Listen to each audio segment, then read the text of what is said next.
Everyone, welcome back. कल के video में हम लोग दो टॉपिक डिस्कस किए थे। पहला था डिक्लाइन ऑफ मुगल्स और एक था इंडिया इन 18th सेंचुरी। तो डिक्लाइन ऑफ मुगल्स में हम लोग देखे थे कि कुछ रीजंस हैं। पहला था रोल ऑफ औरंगजेब, उसमें उसका डेक्कनी अल्सर जो डेक्कन में उसका वॉर था। फिर उसको ऑर्थोडॉक्स रिलीजियस पॉलिसी और ये दिया था जदुनाथ सरकार ने। उसके बाद फिर जागीरदारी क्राइसिस था, मनसबदारी सिस्टम। फिर मनसबदार ज़्यादा हो गए, जागीर कम हो गए, उसके कारण मिसमैच हो गया। तो अपने पे ज़्यादा खर्चा करने लगे और जो मेंटेनेंस ऑफ ट्रूप्स, हॉर्सेज और उनका पूरा जो पैराफर्नेलिया है उस पर कम खर्चा होने लगा, तो मिलिट्री वीक हो गया। उसके बाद हम लोग देखे थे क्राइसिस ऑफ पर्सनालिटी की, कैसे वो लोग पपेट हो गए जो नोबल्स थे उनके हाथ में, चाहे जहांदर शाह हो या फारूक सियार हो। फिर सक्सेसर स्टेट्स देखे थे, बंगाल, अवध, हैदराबाद। फिर रेबल स्टेट्स थे सिख और मराठास। फिर एग्रेरियन क्राइसिस देखे थे, इरफान हबीब ने ये दिया है। जागीरदारी क्राइसिस सतीश चंद्रा ने दिया है। और फिर इन्वेजन था नादिर शाह का 1739 और Ahmad Shah Abdali 1761। India in 18th century में हम लोग पहले देखे थे सक्सेसर स्टेट्स, उसमें बंगाल देखे थे, हैदराबाद देखे थे और कर्नाटक उसके अंडर देखे थे। फिर हम लोग अवध, उसके बाद हैदराबाद देखे थे। हैदराबाद तो हो गया। फिर रेबल स्टेट्स थे, उसमें मराठास थे, उनका कैसे राइज हुआ, अलग अलग जो पेशवा थे उसमें क्या हुआ, फिर ये उनका एक्सटेंट था। फिर इसके बाद हम लोग देखे थे कि 1761 में जो मराठास है वो पावर डिक्लाइन हो गया था थर्ड बैटल ऑफ पानीपत के बाद। तो उसमें फिर हम लोग एक टॉपिक आया कि why could the Marathas not replace Mughals. उसमें battle of Panipat, decentralisation, poor administration, continuous wars, East India Company भी एक फैक्टर था। फिर कॉन्फ्लिक्ट अमंग मराठा चीफ्स। फिर एक इंडिपेंडेंट स्टेट देखे थे मैसूर। और उसके बाद हम एक बोले थे कि एक और इंडिपेंडेंट स्टेट है सिख, वो हम लोग आज डिस्कस करेंगे। फिर इकोनॉमी एंड सोसाइटी देखे थे कि पॉवर्टी भी था और प्रोस्पेरिटी भी था। एग्रीकल्चर स्टैगनेंट था, ट्रेड एंड कॉमर्स कुछ हिस्टोरियंस बोलते हैं कि फ्लरिश कर रहा था, कुछ बोलते हैं कि स्टैगनेंट था। इंडस्ट्रियल सेंटर्स थे कुछ, मुल्तान, लाहौर, मथुरा। फिर कास्ट सिस्टम रिजिड था, स्टेटस ऑफ वुमेन बहुत बुरा था, चाइल्ड मैरिज प्रिविलेंट था। 18th century, age of decline और प्रोग्रेस देखे थे लास्ट में कि डिक्लाइन कैसे हो रहा है और प्रोग्रेस कैसे हो रहा है। फिर एक PYQ था। आज हम लोग देखेंगे कनकेस्ट ऑफ इंडिया। कनकेस्ट ऑफ इंडिया एक लंबा प्रोसेस है जो 1757 से लगभग 1857 तक वो चलता ही रहा। क्योंकि जो लेटेस्ट वो जो एक्वायर किया डॉक्ट्रिन ऑफ लैप्स से वो लगभग 1854-55 तक है। तो उसके बाद फिर रिवोल्ट ऑफ 1857 होता है और उसके बाद एक्सपेंशन रुक जाता है। तो ये लगभग 100 साल का वो एक लंबा प्रोसेस है, उसको हम लोग अभी डिस्कस करेंगे। पहला जो वो है जो टॉपिक है वो है एंग्लो फ्रेंच राइवलरी। देखिए इंडिया में ढेर सारे पावर्स आए, फ्रेंच आए, डेनिश आए, डच आए, फिर ये इंग्लिश तो थे ही। तो मेन जो इंग्लिश का जो राइवल थे वो थे फ्रेंच। बाकी लोगों को भी वो हरा दिया, लेकिन जो मेन इनका राइवलरी था वो फ्रेंच के साथ था। तो इसमें पहला कर्नाटिक वॉर, इसमें 3 कर्नाटिक वॉर लड़े गए जो एंग्लो और जो एंग्लो फ्रेंच के बीच में। इनको कर्नाटिक वॉर्स इसलिए बोलते हैं कि ये जो एरिया था वो कर्नाटिक जो रीजन हम लोग देखे थे कि हैदराबाद के अंडर आता है, उसमें ये लिमिटेड था। जो ये वाला एरिया है, मोस्टली जो लड़ाई हुआ है वो इस एरिया को लेकर के हुआ है या इसके बेसिस पे या इसके अराउंड हुआ है। और जो लड़ जैसे मद्रास, पौंडीचेरी, ये सब जो भी अटैक वटैक हुआ है सब इसी एरिया में, कर्नाटिक वॉर बोलते हैं इसको। तो पहला कर्नाटिक वॉर में क्या हुआ कि जो यूरोप में है, यूरोप में भी जो ट्रेडिशनली जो इंग्लैंड और फ्रांस है वो एक दूसरे के राइवल हैं। तो ऑस्ट्रिया में सक्सेशन का वॉर होता है। ऑस्ट्रिया एक कंट्री है यूरोप में, वहाँ पे Austrian war of succession start होता है और उसमें इंग्लैंड और जो फ्रांस है वो अलग अलग कंटेंडर्स को सपोर्ट करते हैं। तो ये 1740 में ये स्टार्ट होता है। उसके बाद फिर जो लड़ाई होता है, जो जब मदर कंट्रीज लड़ रहे हैं तो जो उनका कॉलोनीज है, मतलब जहाँ पे उन्होंने सेटल किया है, वो भी लड़ेंगे। तो वॉर स्प्रेड टू इंडिया।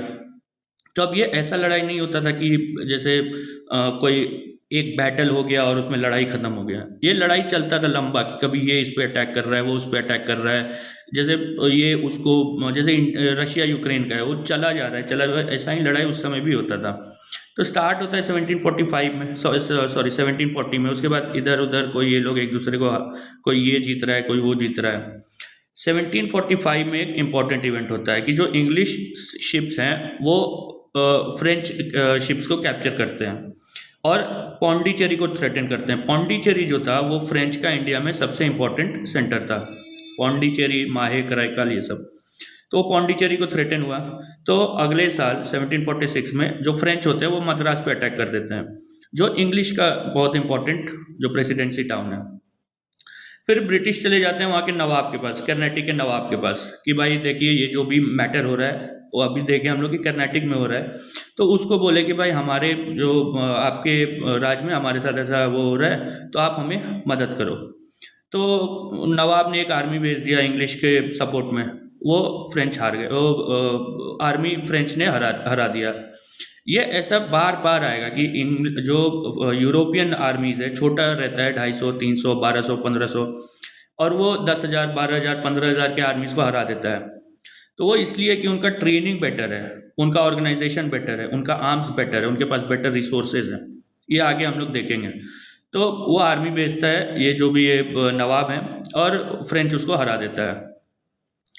फिर ये अपना चलता है, ये लोगों का कोई ऐसा कोई आउटकम आता नहीं है जो इन दोनों का की कंक्लूसिव हो सके। तो 1748 में यूरोप में पीस होता है, जो ऑस्ट्रियन वॉर ऑफ सक्सेशन है वो ख़त्म होता है। तो उसमें एक ट्रीटी होता है, ट्रीटी ऑफ आइला चैपल, और इसी ट्रीटी में जो मद्रास है उसको रिटर्न कर दिया जाता है इंग्लिश को। उसके बाद सेकेंड कर्नाटिक वॉर स्टार्ट होता है। ये 1748 में स्टार्ट होता है। इसका जो कारण है ये इंडियन है, मतलब जैसे फर्स्ट कर्नाटिक वॉर में वहाँ से स्टार्ट हुआ था, ये इंडियन इसका फैक्टर है। और उसका फैक्टर है कि निज़ाम उल मुल्क जो थे, जिन्होंने हैदराबाद को का नींव रखा था ऑटोनोमस किंगडम के तौर पे, उनका डेथ हो गया।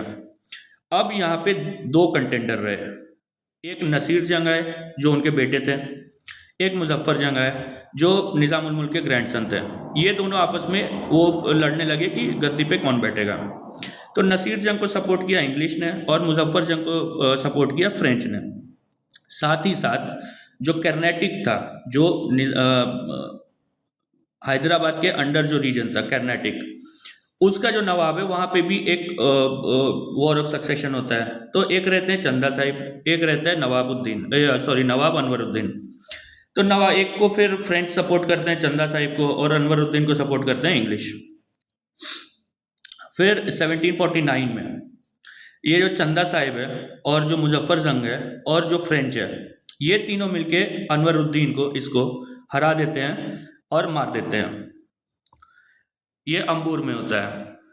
उसके बाद इसका एक बेटा होता है मोहम्मद अली, वो भाग के चला जाता है त्रिचिनोपल्ली। अब जो कर्नाटिक है वहाँ पे चंदा साहिब बैठ गए, जो थ्रोन है उसका। तो यहाँ पे फ्रेंच का इन्फ्लुएंस हो गया। हैदराबाद में क्या होता है कि जो नसीर जंग है वो मारा जाता है और मुजफ्फर जंग को बना देते हैं नवाब। फिर अभी दोनों जगह फ्रेंच है, वहाँ भी कर्नाटिक में भी फ्रेंच का बंदा है और हैदराबाद में भी फ्रेंच का बंदा है, मुजफ्फर जंग। फिर मुजफ्फर जंग एक्सीडेंटली मारा जाता है, ही वॉज एक्सीडेंटली किल्ड। तो उसके जगह पे जो वहाँ पे जो एक जो उस समय डुप्लेक्स था, उस समय जो गवर्नर था, वो हैदराबाद में उसको प्रोटेक्शन के लिए बुसी को रखा था। उसने क्या किया कि एक बंदा था सलबत जंग, उसको बना दिया नवाब। फिर मीनवाइल क्या हो रहा है कि मोहम्मद अली अभी भी त्रिचिनोपल्ली में है। तो ब्रिटिश क्या कर रहे हैं, ब्रिटिश क्या सोचते हैं कि अगर ये सीज को हटाने, सीज क्या मतलब क्या होता है कि आप कोई एक फोर्ट है उसके चारों तरफ अपना आर्मी बिठाए हुए हो और उसका जो भी सप्लाई लाइन है उसको काट दिए हो, मतलब वहाँ पानी नहीं जा सकता, खाना नहीं जा सकता। तो आप वेट कर रहे हो, या तो आप अटैक भी कर रहे हो थोड़ा बहुत, या बस वेट कर रहे हो कि भाई ये कभी तो हार मानेगा। तो फ्रेंच उसी फिराक में थे, फ्रेंच और चंदा साहिब लोग, कि ये मोहम्मद अली को सरेंडर करवाएंगे। तो बीच में ही ब्रिटिश ने क्या किया कि वो आरकोट को अटैक कर दिया। आरकोट क्या है? आरकोट चंदा साहिब का कैपिटल है, मतलब कर्नाटक का कैपिटल है। तो चंदा साहिब ऑब्वियसली वो वहाँ मोहम्मद अली को छोड़ के वो भागे अपना कैपिटल को बचाने के लिए। तो जो लड़ाई होता है, जो अंबूर का जो वो अटैक करते हैं, तो ये बचाने जाते हैं चंदा साहिब, अंबूर का नहीं सॉरी आरकोट का। आरकोट में ये French were decisively defeated and चंदा साहिब वॉज किल्ड। अब चंदा साहिब को भी मार दिया। फिर 1754 में फिर इन लोगों का पीस कंक्लूड हो जाता है कि ठीक है अभी बहुत लंबा लड़ लिया, 6 साल हो गया, उसको फिर से ये लोग पीस हो जाता है इन लोगों का। तो अब क्या सिस्टम है कि कर्नाटक में ब्रिटिश इन्फ्लुएंस है क्योंकि चंदा साहब मर चुका है, उन्होंने अपने बंदे को बिठा दिया थ्रोन पे। हैदराबाद में लेकिन फ्रेंच का इन्फ्लुएंस है, जिसको सलबत जंग को बिठाए हुए है थ्रोन पे। उसके बाद फिर क्या होता है 1756 में फिर से लड़ाई स्टार्ट हो जाता है। ये फिर से यूरोप के कारण है, ये इसका इंडियन कॉज नहीं है, ये जो लड़ाई है ये यूरोप के कारण है। ये एक 7 इयर्स वॉर हुआ इंग्लैंड और फ्रांस के बीच। तो उस लड़ाई के कारण वो फिर इंडिया में भी लड़ने लगे। अब इसमें जो जब ये इंडिया में आए, जो इंडिया में लड़ाई हो रहा था, वो फ्रेंच वर रिपीटेडली डिफीटेड, वो बार बार उनको हराए जा रहे थे इंग्लैंड। तो जो हैदराबाद में जो कोर्ट था, ऐसा नहीं कि सलबत जंग को हटा दिया, लेकिन जो इन्फ्लुएंस था जहाँ पे वो, क्योंकि फ्रेंच उसको थ्रोन पे बिठाया है, तो फ्रेंच वहाँ पे आगे हम लोग देखते जाएंगे कि वो लोग एक रेसिडेंट को बिठा देते थे कि राजा को कंट्रोल में रखो। तो फ्रेंच कंट्रोल जो था हैदराबाद में, उसको ख़त्म करके इंग्लिश उनको रिप्लेस कर लिया। तो अब हैदराबाद में भी इंग्लैंड का इन्फ्लुएंस है और कर्नाटक में भी इंग्लैंड का इन्फ्लुएंस है। 1760 में एक इंपॉर्टेंट बैटल होता है, बैटल ऑफ वन दिवस, और यहाँ पे इनको डिसाइसिवली डिफीट कर दिया जाता है फ्रेंच को। फिर 1763 में एक ट्रीटी होता है, ट्रीटी ऑफ पेरिस, इससे वहाँ पे यूरोप में ख़त्म होता है लड़ाई, तो यहाँ पे भी ख़त्म हो जाता है। फिर एक सवाल उठता है कि इंग्लैंड जीता क्यों, क्योंकि फ्रेंच भी, जैसे हम लोग यूजुअली आगे जो पढ़ेंगे कि इंग्लैंड जो इंग्लिश पावर है या यूरोपियन पावर है, उनके पास बेटर ट्रेंड ऑफिसर्स थे या ट्रूप्स थे, बेटर आर्म्स थे, लेकिन यहाँ तो दोनों यूरोपियंस हैं, तो इंग्लिश क्यों जीते। तो पहला इसमें आता है nature of the two companies. अब समझिए उस समय, आज जो बहुत कॉमन है जैसे रिलायंस है या जो टाटा तो नहीं है, अडानी का है, ये सब क्या है, ये पब्लिक लिमिटेड कंपनी है। ये लोग अपना स्टॉक मार्केट में इशू करते हैं शेयर, और उस हिसाब से इनका चलता है। तो east India company was one of the first public listed companies. तो ये एक प्राइवेट एंटरप्राइज था। प्राइवेट एंटरप्राइज मतलब कोई सरकार इसको नहीं चला रहा था, ये प्राइवेट लोगों ने अपना शेयर इशू करके अपना पैसा उठाया था और वो चला रहे थे। तो जो भी इनको डिसीजन लेना होता था ना, ये इंडिया में ही ले लेते थे। ऑल्दो इनका जो कंट्रोल होना चाहिए था वो इंग्लैंड से होना चाहिए था, लेकिन इंडिया में इतना वो डिस्टेंस है इंडिया और यूरोप में कि ये लोग यहाँ पे डिसीजन करके उसको इम्प्लीमेंट कर रहे हैं। For example attack on Arcot, वो वहाँ पे सोचे कि भाई मेरे को अटैक करना है, कर लिया। अभी फ्रेंच का क्या होता है, फ्रेंच है स्टेट एंटरप्राइज, जैसे इंडिया में PSUs होते हैं, तो वहाँ से वो फ्रांस से वो डिसीजन भेजता था कि अच्छा ऐसा हो गया है तो ये वाला एक्शन ले लो, तो डिले होता था। और उसका एक और कारण है कि फ्रांस का जो स्टेट था, अगर आप इंग्लैंड उस समय कॉन्स्टिट्यूशनल मोनार्की बन चुका था, ग्लोरियस रेवोल्यूशन 1688 में हुआ था, उसके बाद ये लोग कॉन्स्टिट्यूशनल मोनार्की बन गया। लेकिन फ्रांस जो था उस समय तक ऑटोक्रेटिक था और डेकेडेंट था। ये वर्ल्ड हिस्ट्री में आप लोग पढ़ेंगे कि जो वहाँ के जो राजा थे फ्रांस के, वो एकदम ही ऑटोक्रेटिक किस्म के इंसान होते थे और उनके पास एब्सोल्यूट पावर था, उसको एब्सोल्यूटिज्म बोलता है। तो इंग्लैंड में वैसा नहीं था, फ्रांस में। तो ये जो सोसाइटी का और पॉलिटिकल जो डिफरेंस है, उसके कारण भी जो इंग्लिश फोर्सेस थे इंडिया में, ईस्ट इंडिया कंपनी जो था, वो आउटस्मार्ट कर पाया फ्रांस को। फिर English had a superior navy. अब जैसे पौंडीचेरी पे वो अटैक कर रहा है तो केवल लैंड से नहीं कर रहा है, वो तो कोस्टल टाउन है, वो सी से भी उसको घेर लेगा। फिर सुपीरियर कमांडर थे। अब जैसे फ्रांस के पास बस डुप्लेक्स था जो वहाँ का गवर्नर वो था फ्रांस का इंडिया में, लेकिन जो इंग्लैंड है, इंग्लिश ईस्ट इंडिया कंपनी है, उसके पास क्लाइव था, आयर कूट है, स्ट्रिंजर है, तो ढेर सारे इनके पास लीडर्स है। तो 3 कर्नाटिक वॉर्स हैं, तीनों में पहला वाला में वैसा कुछ खास हुआ नहीं, जो वो पौंडीचेरी पे अटैक करता है और वो मद्रास पे को कैप्चर कर लेता है, फिर मद्रास उसको लौटा देता है।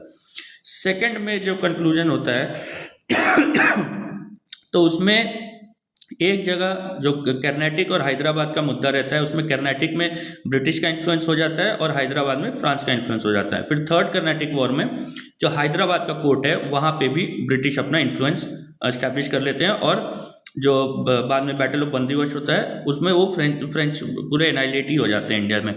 तो उसके बाद फिर होता है कि ये जो ट्रीटी ऑफ पेरिस है उसमें बोल दिया गया कि जो फ्रेंच होंगे वो उनका जो लिमिटेड जो कॉलोनी है वहीं पे वो रहेंगे, वो कुछ आर्म्स नहीं कर सकते, वो ज़्यादा आर्मी क्रिएट नहीं कर सकते, वो फोर्टिफिकेशन नहीं कर सकते। तो उनको लिमिट कर दिया गया कि भाई अब तुम बस ट्रेडिंग कंपनी ही रहो। लेकिन इसके बाद भी वो रुके नहीं, इसके बाद भी जैसे फॉर एग्जांपल टीपू सुल्तान के साथ, मराठास के साथ वो कंस्पायर करते रहे, वो हम लोग देखते हैं थोड़ी देर में। फिर इंग्लिश क्यों जीता। अब उसके बाद आता है जो इम्पोर्टेंट है, मतलब कर्नाटिक वॉर भी इम्पोर्टेंट है, लेकिन ओवरऑल जिसको ज़्यादा इंपॉर्टेंस दिया जाता है हिस्टोरियंस के थ्रू के द्वारा, वो है कनकेस्ट ऑफ बंगाल। बंगाल में क्या मुद्दा था, सबसे बड़ा जो मुद्दा था वो था दस्तक का। दस्तक क्या होता था कि जो जैसे फॉर एग्जांपल ट्रेड होना है, तो एक जगह से दूसरे जगह जाएगा गुड्स, तो उस पर टैक्सेस लगेगा या कुछ लगेगा कि हाँ इतना वो दे दो, टैरिफ दे दो। लेकिन ये दस्तक जो इशू होता था वो ईस्ट इंडिया कंपनी को दिया जाता था, और वो ईस्ट इंडिया कंपनी अपने सामान पे वो दस्तक को एक आइडेंटिटी के तौर पे था कि ये इंग्लिश ईस्ट इंडिया कंपनी का सामान है, और ये इस पे टैक्स नहीं लगेगा। अब ये दस्तक दिया कौन, तो पहले मुगल एम्परर देते थे। जो फारूक सियार थे उसने भी ईस्ट इंडिया कंपनी, मतलब औरंगजेब के समय से ही मिलने लगा एक दस्तक, चार दस्तक, सॉरी 4 फरमान है, दस्तक नहीं 4 फरमान है। लेटेस्ट है फारूक सियार का, उसने बोला कि तुम बंगाल में अपना ट्रेड करना है करो। तो वहाँ पे उस समय पहले अलीवर्दी खान थे, तो उन्होंने जो भी मिसयूज ऑफ दस्तक है, मिसयूज ऑफ दस्तक क्या होता है वो भी देखते हैं, तो उसको रोके रहे। अब इंग्लिश ईस्ट इंडिया कंपनी के पास एक दस्तक है जिससे वो अपने गुड्स को आइडेंटिफाई करवाते हैं कि भाई ये जो है ये मेरा गुड्स है, ये ईस्ट इंडिया कंपनी का गुड्स है, इस पे टैक्स नहीं लगना चाहिए। लेकिन इन्होंने क्या करना स्टार्ट किया ईस्ट इंडिया कंपनी ने, कि ये अपने जो ये इसके जो ऑफिसर्स होते थे वो अपना प्राइवेट ट्रेड भी करते थे। मतलब जैसे दिल्ली से मंगवाया गुड्स और बंगाल में, और फिर वहाँ से एक्सपोर्ट करेगा ईस्ट इंडिया कंपनी। तो ये लोग इंटरनल इनलैंड ट्रेड करते थे, जो कंपनी के सर्वेंट्स हैं वो इलीगल था। इलीगल केवल इंडिया में नहीं, वो जो चार्टर था ईस्ट इंडिया कंपनी का उसके हिसाब से भी इलीगल था, क्योंकि जो ट्रेड का मोनोपोली था वो ईस्ट इंडिया कंपनी के पास था, उसके ऑफिसर्स के पास नहीं था। तो अब उनको दे रहा है, तो वो अपना जो प्राइवेट जो ट्रेड का जो गुड्स है उस पर भी वो आइडेंटिफाई करवा रहे हैं कि नहीं नहीं ये तो ईस्ट इंडिया कंपनी, उसके मतलब वैसा छिपा के वो भेज रहे हैं। तो उनको होने लगा कि उनको भी टैक्स नहीं लग रहा है। फिर दूसरा ये लोग क्या करने लगे कि जो इंडियन ट्रेडर्स थे, जो इंडियन मर्चेंट्स थे, उनको दस्तक बेचने लगे कि भाई तुम भी अपना गुड्स जो है बिना टैक्स दिए करो। तो उसके बाद क्योंकि इतना सारा जो ट्रेड हो रहा है उसका एक बड़ा जो परसेंटेज है गुड्स वो बिना टैक्सेस का जा रहा है, तो बंगाल का जो रेवेन्यू है उस पर असर पड़ा। तो जब तक अलीवर्दी खान थे, स्ट्रॉन्ग लीडर था, वो अपना ये मिसयूज ऑफ दस्तक को थोड़ा रोक के रखा। लेकिन उसके बाद क्या हुआ कि जब सिराज उद दौला जब बनता है 1756 में, अलीवर्दी खान का डेथ होता है और ये बन जाता है। ये एकदम वो एकदम लगा कि इसने इसको रोक ही देंगे जो मिसयूज ऑफ दस्तक है। तो ये ईआईसी को बोला कि भाई तुम ये जो भी दस्तक का जो मिसयूज कर रहे हो उसको तुम रोक दो, वो मत करो। लेकिन ईस्ट इंडिया कंपनी को पता था कि ये वैसा इसके पास पावर नहीं है। तो जो ईस्ट इंडिया कंपनी है उसने बोला कि हम तो ये दस्तक का तो मिसयूज छोड़ो, तुम्हारा जो कैलकाटा में जो गुड्स आता है उस पर भी हम लोग टैक्स लगाएंगे। अब कैलकाटा एक अलग टेरिटरी था, वो बंगाल में था, लेकिन कैलकाटा एक अलग प्रेसिडेंसी था जो ईस्ट इंडिया कंपनी का था। तो the British refuse to avoid and instead increase taxes on Indian goods entering Calcutta. फिर क्या हुआ, ये देखिए कब हो रहा है, ये 1756 में वो आया है, और हमारा कर्नाटिक वॉर्स कब से चल रहा है, 40 से लगभग 60 तक चला है। तो यहाँ पे एक वो है थ्रेट है फ्रेंच का कि वो फ्रांस जो है वो कैलकाटा पे अटैक कर देगा, क्योंकि वो मद्रास को कैप्चर कर चुका था। तो इंग्लिश क्या करते हैं, वहाँ पे फोर्टिफिकेशन बनाना चालू करते हैं। फोर्टिफिकेशन मतलब लंबा लंबा ऊंचा ऊंचा दीवार बनाएंगे, वहाँ पे कहीं कहीं पोजीशन देंगे, जो उनका गनमैन खड़ा रहेगा, सिक्योरिटी गार्ड सब खड़ा रहेगा। तो वो फ्रेंच थ्रेट के कारण वो लोग अपना फोर्टिफिकेशन स्टार्ट किया। हाँ, पहले दस्तक का इशू चल ही रहा था, ये फोर्टिफिकेशन होने लगा, तो सिराज उनको बोला कि ये जो भी तुम एडिशनल जो फोर्टिफिकेशन कर रहे हो उसको ख़त्म करो। ये सेम काम फ्रेंच भी कर रहे थे, फ्रेंच का भी एक कॉलोनी था बंगाल में, वहाँ पे वो भी कर रहे थे, लेकिन जब इसने दोनों को ऑर्डर दिया तो फ्रेंच अवॉइड किए कि ठीक है भाई, हम लोग जो फोर्टिफिकेशन है उसको ख़त्म कर रहे हैं, लेकिन इंग्लिश बोले कि भाई हम ये नहीं कर रहे हैं, जो फोर्टिफिकेशन है हम लोग उसको ख़त्म नहीं कर रहे हैं। तो सिराज ने अटैक कर दिया कासिम बाज़ार पे। कासिम बाज़ार क्या है? इंग्लिश का फैक्ट्री है। अब एक चीज़ ध्यान रखिएगा कि इस समय जो फैक्ट्री होते थे वहाँ पे कोई प्रोडक्शन नहीं होता था, वो एक गोडाउन टाइप का होता था, और वहाँ पे फिर लोग रहते थे इर्द गिर्द, और उसके बाद फिर टाउन डेवलप हो जाता था, वैसा था। लेकिन ये फैक्ट्री में मैन्युफैक्चरिंग नहीं हो रहा है, तो सिराज वहाँ पे अटैक कर देता है और जो फोर्ट विलियम्स है कलकत्ता में उसको कैप्चर कर लेता है। ये होता है 20 जून 1756 को। अब वो क्या करता है कि लगभग 146 इंग्लिश मैन को एक छोटे से कमरे में बंद करके चला जाता है, और सुबह जब वो दरवाजा को खोला जाता है तो 123 लोग उसमें मर जाते हैं। अब ये सब करने के बाद वो तो चला गया मुर्शिदाबाद, वापस उसका जो कैपिटल था। और इंग्लिश जो वहाँ पे जब वो मुर्शिदाबाद में अटैक किए थे, तो वो लोग मुर्शिदाबाद नहीं, जब वो कासिम बाजार पे अटैक किया था तो वो स्केप कर गए थे फुल्टा पे, मतलब वो लोग भाग गए वहाँ से। लेकिन वो छोड़ के नहीं भागे, वो वेट कर रहे थे कि मद्रास से हमारा रीइंफोर्समेंट आएगा और उसके बाद हम लोग फिर से अटैक करेंगे। और उसी दौरान उन्होंने एक प्लान किया। प्लान क्या किया कि जो मीर जाफर है, जो मीर बख्शी था, मतलब जो वहाँ का फाइनेंस मिनिस्टर था, अमीन चंद एक बहुत बड़ा मर्चेंट था, जगत सेठ था जो बैंकर था बहुत बड़ा, और एक कादिम खान था जो कमांडर था एक बहुत बड़े चंक का उस बंगाल आर्मी का। तो इन सब के साथ ईस्ट इंडिया कंपनी ने एक प्लान हैच किया कि जो सिराज उद दौला है उसको हम लोग हटा देंगे थ्रोन पे से, और इसके बाद मीर जाफर को हम लोग बना देंगे नवाब। अब ये क्यों कर रहे हैं? क्योंकि सिराज उद दौला का जो पर्सनैलिटी था ना, वो बहुत मतलब क्विक टेम्पर्ड था, वो सोचता वोचता नहीं, वो बच्चा था उस समय। तो वो जो डिसीजन लेना है वो जल्दी से ले लिया, इधर अटैक कर दिया, किसी को कुछ बोल दिया, उस किस्म का उसका मिजाज था। तो ये लोग सब सोचे कि हाँ ठीक है, इसको हटा ही देते हैं। तो फिर इसके बाद हुआ कि पैसा कौन देगा, तो पैसा ये देने वाला था, जगत सेठ ये फाइनेंस करने वाला था। फिर मद्रास से आए रीइंफोर्समेंट, पूरा फोर्स आ गया। फिर कलकत्ता को इन्होंने रिकैप्चर किया, और उसके बाद इन दोनों में बैटल हुआ, जो सिराज और इंग्लिश में, 23 जून 1757 को। इसको बोलते हैं बैटल ऑफ प्लासे।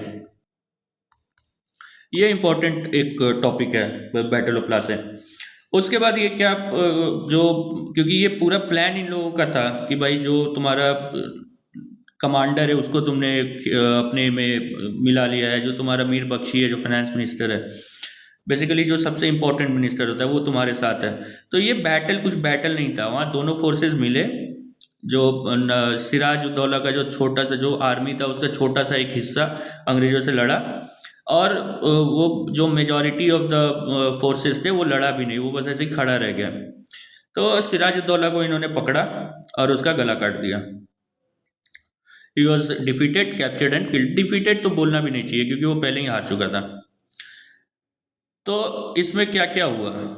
सबसे पहले मिसयूज ऑफ दस्तक, कि भाई जो तुम्हारा गुड्स को आइडेंटिफाई करके दस्तक आपको फ्री ट्रेड देने का, फ्री ट्रेड का जो राइट है जो फारूखसियार दिया है ईस्ट इंडिया कंपनी को, उसको कैसे एक्सरसाइज करेंगे? तो दस्तक के थ्रू।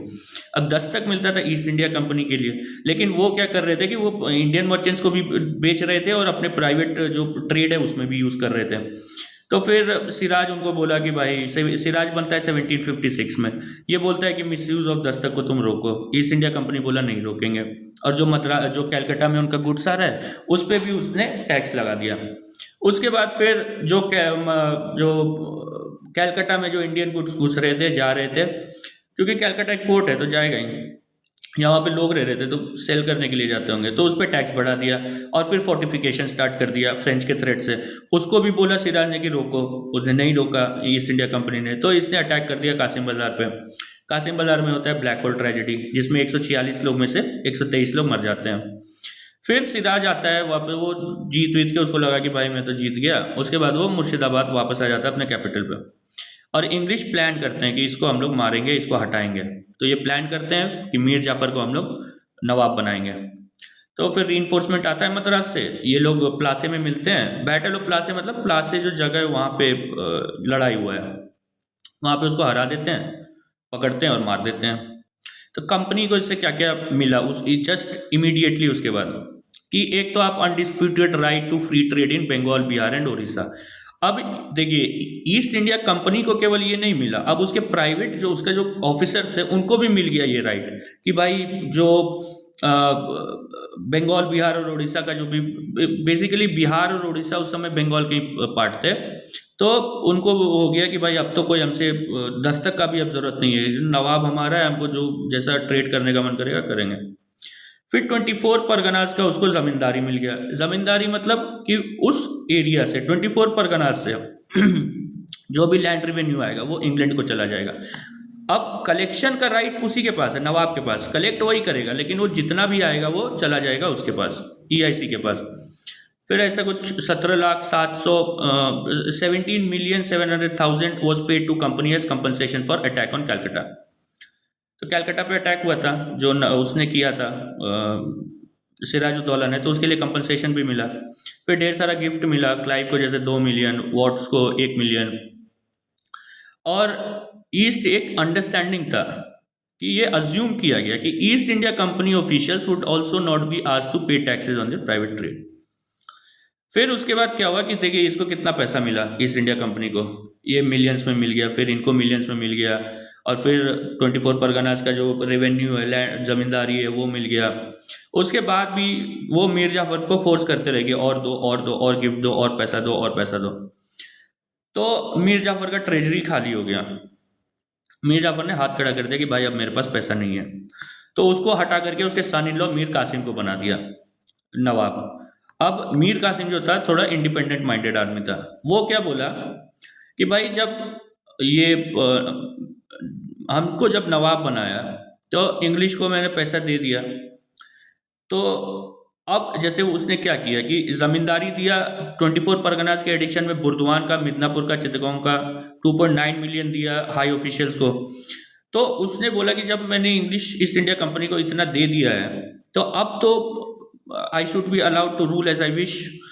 लेकिन इंग्लिश जो ईस्ट इंडिया कंपनी है वो सोच रहा है कि इसको तो हम लोग बैठाए हैं, नवाब हम लोग बनाए हैं, तो ये वैसा करे जैसा हम लोग कर रहे हैं। तो ये एक कॉन्फ्लिक्ट इन दोनों के बीच में था कि ये मैं बड़ा तो तू बड़ा, तो मैं बड़ा, ऐसा कुछ चल रहा है इनका में।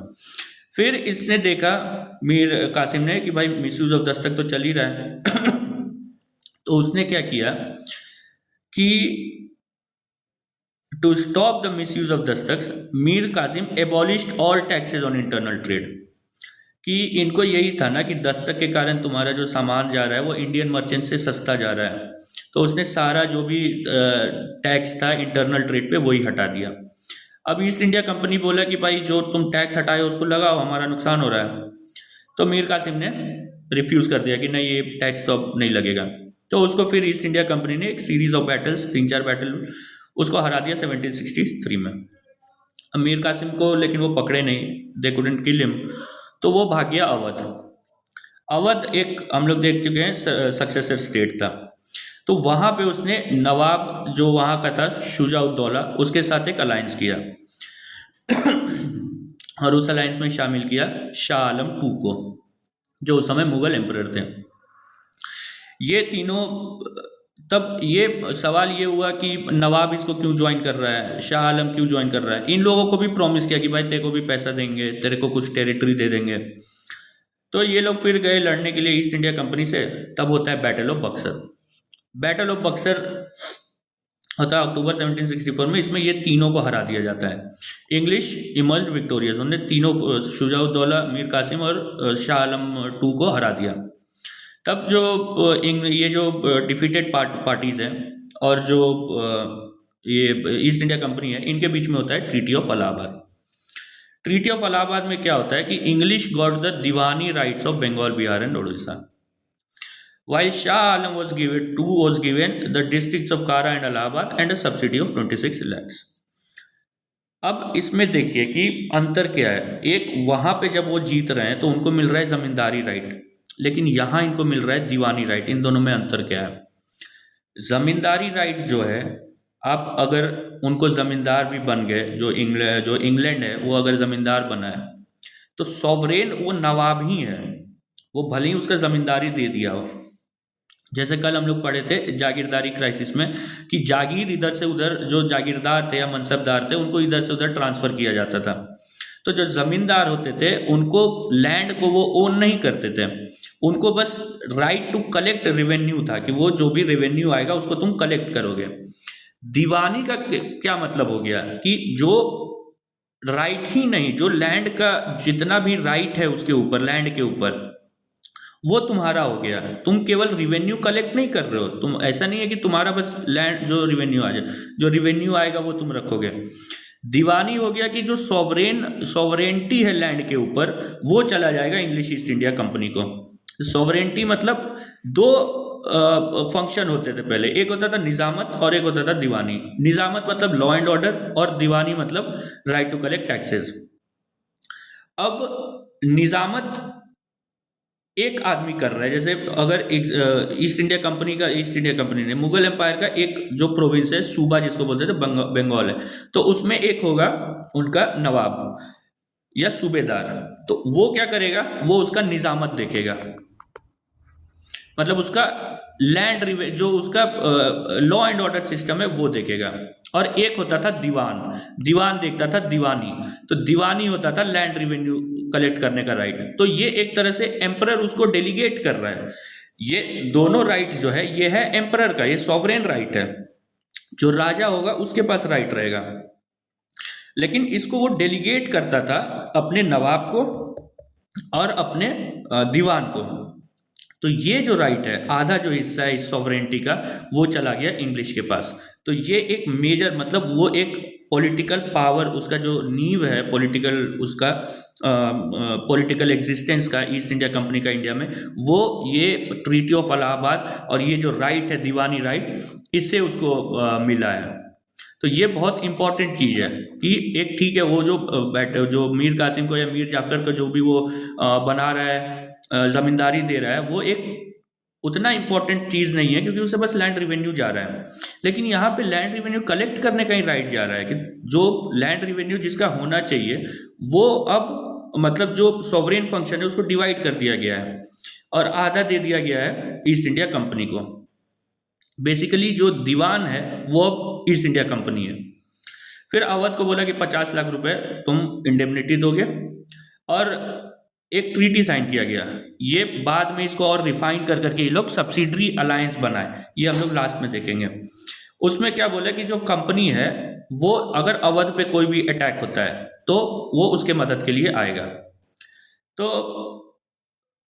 एक तो हो गया सबसे इंपॉर्टेंट कि ये दीवानी राइट गया इंग्लैंड के पास, ईस्ट इंडिया कंपनी के पास। और दूसरा कि जो सब्सिडरी अलायंस है उसका जो बेसिस है वो यहाँ पे ले किया गया। उसके बाद फिर क्या होता है कि सोचिए कि ये वाला 1764 में हो रहा है। अब बैक इन 1763 मीर जाफर तो उस समय नवाब था, वो मर गया, उसका बेटा बना निज़ाम उद्दौला, वहाँ का निज़ाम बनता है, नवाब बनता है। उसके साथ एक ट्रीटी कर लिया इंग्लैंड लोग, ईस्ट इंडिया कंपनी, कि उसका जितना भी पावर्स था उसको कट कर दिया कि भाई तेरे पास ये भी पावर नहीं, वो भी पावर नहीं, वो भी पावर नहीं। और उसको बोला कि अब तू डायरेक्ट रूल नहीं करेगा। He was suppose to rule through a deputy subahdar. यहाँ पे सूबादार इसलिए वर्ड है कि नवाब और सूबादार जो होते हैं वो सिनोनिम्स होते हैं। और इसको नॉमिनेट कौन करेगा, तो कंपनी करेगा। और इसको हटाएगा कौन, तो कंपनी चाहेगा तभी हटेगा। तो अब आप देखिए कि 1764 का जो लड़ाई होता है, इसमें इनको दीवानी मिल जाता है। हम क्या बोलें कि जो सॉवरेन फंक्शन है वो एक निजामत है और एक दीवानी है। निजामत लैंड रिवेन्यू कलेक्शन है और दीवानी जो है वो राइट टू कलेक्ट टैक्सेस है। अब ट्रीटी ऑफ इलाहाबाद उनको दीवानी दे रहा है कि भाई तुम राइट टू कलेक्ट टैक्सेस तुमको दे रहे हैं। और ये जो था कि वो जो निज़ाम उद्दौला के साथ जो इसने ट्रीटी किया, उसके कारण क्या हुआ कि इसको निजामत भी मिल गया। तो अब ईस्ट इंडिया कंपनी के पास निजामत भी था और उसके पास दीवानी भी था, मतलब पूरा सॉवरेन जो बंगाल बिहार उड़ीसा का है वो ये बन गया। मतलब नवाब जो है वहाँ पे, मतलब निज़ाम उद्दौला जो उस समय नवाब रहा होगा, वो केवल नाम का नवाब है। जो असली जिसके पास पावर है, जिसके पास निजामत भी है, जिसके पास दीवानी भी है, वो ईस्ट इंडिया कंपनी है। तो बैटल ऑफ प्लासी उतना इंपॉर्टेंट नहीं है जितना बैटल ऑफ बक्सर है, क्योंकि बैटल ऑफ बक्सर से उसको दीवानी मिलता है, निजामत उसको पहले मिल चुका है ये निज़ामुद्दौला से ट्रीटी करके कि डेप्यूटी सूबेदार को हम अपॉइंट करेंगे, ईस्ट इंडिया कंपनी अपॉइंट करेगा, और उसको हटाओगे भी तो मेरे से परमिशन लेके ही हटाओगे। तो उसके बाद हुआ क्या, the East India Company got control over both nizamat, that is administration, and diwani, the right to collect land revenue. इसको बोला गया dual government in Bengal. Dual government क्यों? क्योंकि नवाब है, नवाब को अभी हटाया नहीं है उसने, निजामत और दीवानी भले ही उसने कंसंट्रेट कर लिया है, लेकिन सिंबॉलिकली अगर देखें तो उसने नवाब को हटाया नहीं है।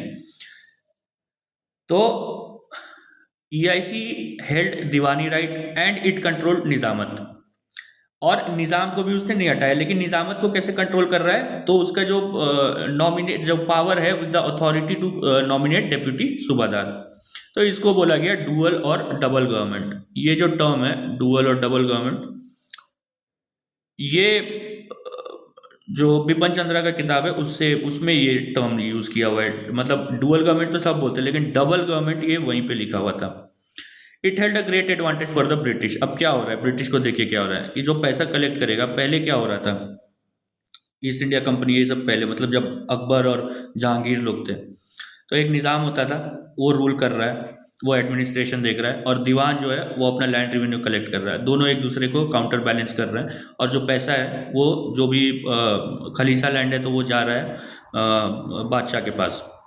लेकिन जो एडमिनिस्ट्रेशन में खर्चा लगना है, जो लॉ एंड ऑर्डर में खर्चा लगना है, वो तो दीवान देगा ना नवाब को।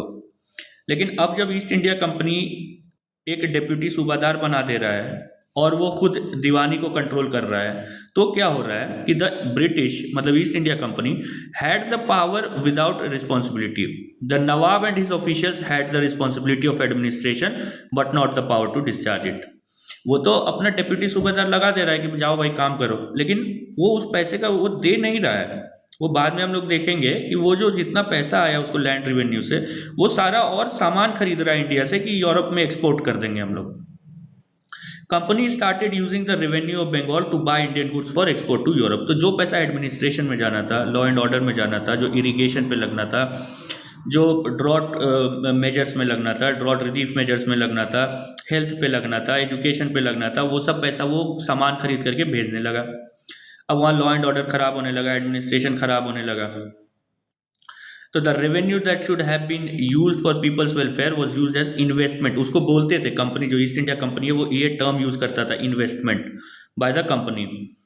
और उसके बाद क्या करने लगा, अब इसको पावर आ गया है, ये बन गया है बॉस, सूबेदार भी है, जो डेप्यूटी सूबेदार है वो इसी का आदमी है, दीवानी तो इसके पास है ही।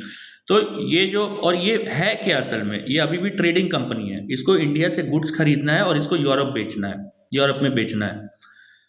लेकिन इसको मिल गया है पॉलिटिकल पावर, तो अब वो पॉलिटिकल पावर का क्या कर रहा है, तो ये फोर्स कर रहा है क्राफ्ट्समैन को कि तुम जो अपना प्रोडक्ट है वो मेरे को सस्ते में दो, और जो रॉ मटेरियल जहां से आ रहा है उसको भी कंट्रोल कर लिया है। और वो बोल रहा है कि जो रॉ मटेरियल तो तू मेरे से ही लेगा, जो क्राफ्ट्समैन है, और वो हम तेरे को महंगा बेचेंगे। तो उसके बाद उसमें हो क्या रहा है कि क्राफ्ट्समैन को एक तो जो माल उसको जो खरीदना है वो महंगा हो गया, और उसका जो फिनिश प्रोडक्ट है वो सस्ता हो गया, तो वो हार रहा है। दूसरा, EIC ने क्या किया कि क्राफ्ट्समैन को बोल दिया कि जो इंडियन ट्रेडर्स है उसके साथ तो ट्रेड नहीं करेगा, तेरे को जो भी सेल करना है वो मेरे से ही करेगा, तुम्हारा जो भी प्रोडक्ट होगा वो हम ही खरीदेंगे। तो ये ऑब्वियसली ये समझ में आ ही रहा होगा कि इससे रूइन होगा। तो ruin of Indian handicraft industries वो हम लोग नेक्स्ट क्लास में पढ़ेंगे। तो ये सिस्टम चल रहा है। अल्टीमेटली ये ऐसा हुआ कि 1770 में एक भयानक फेमिन आया।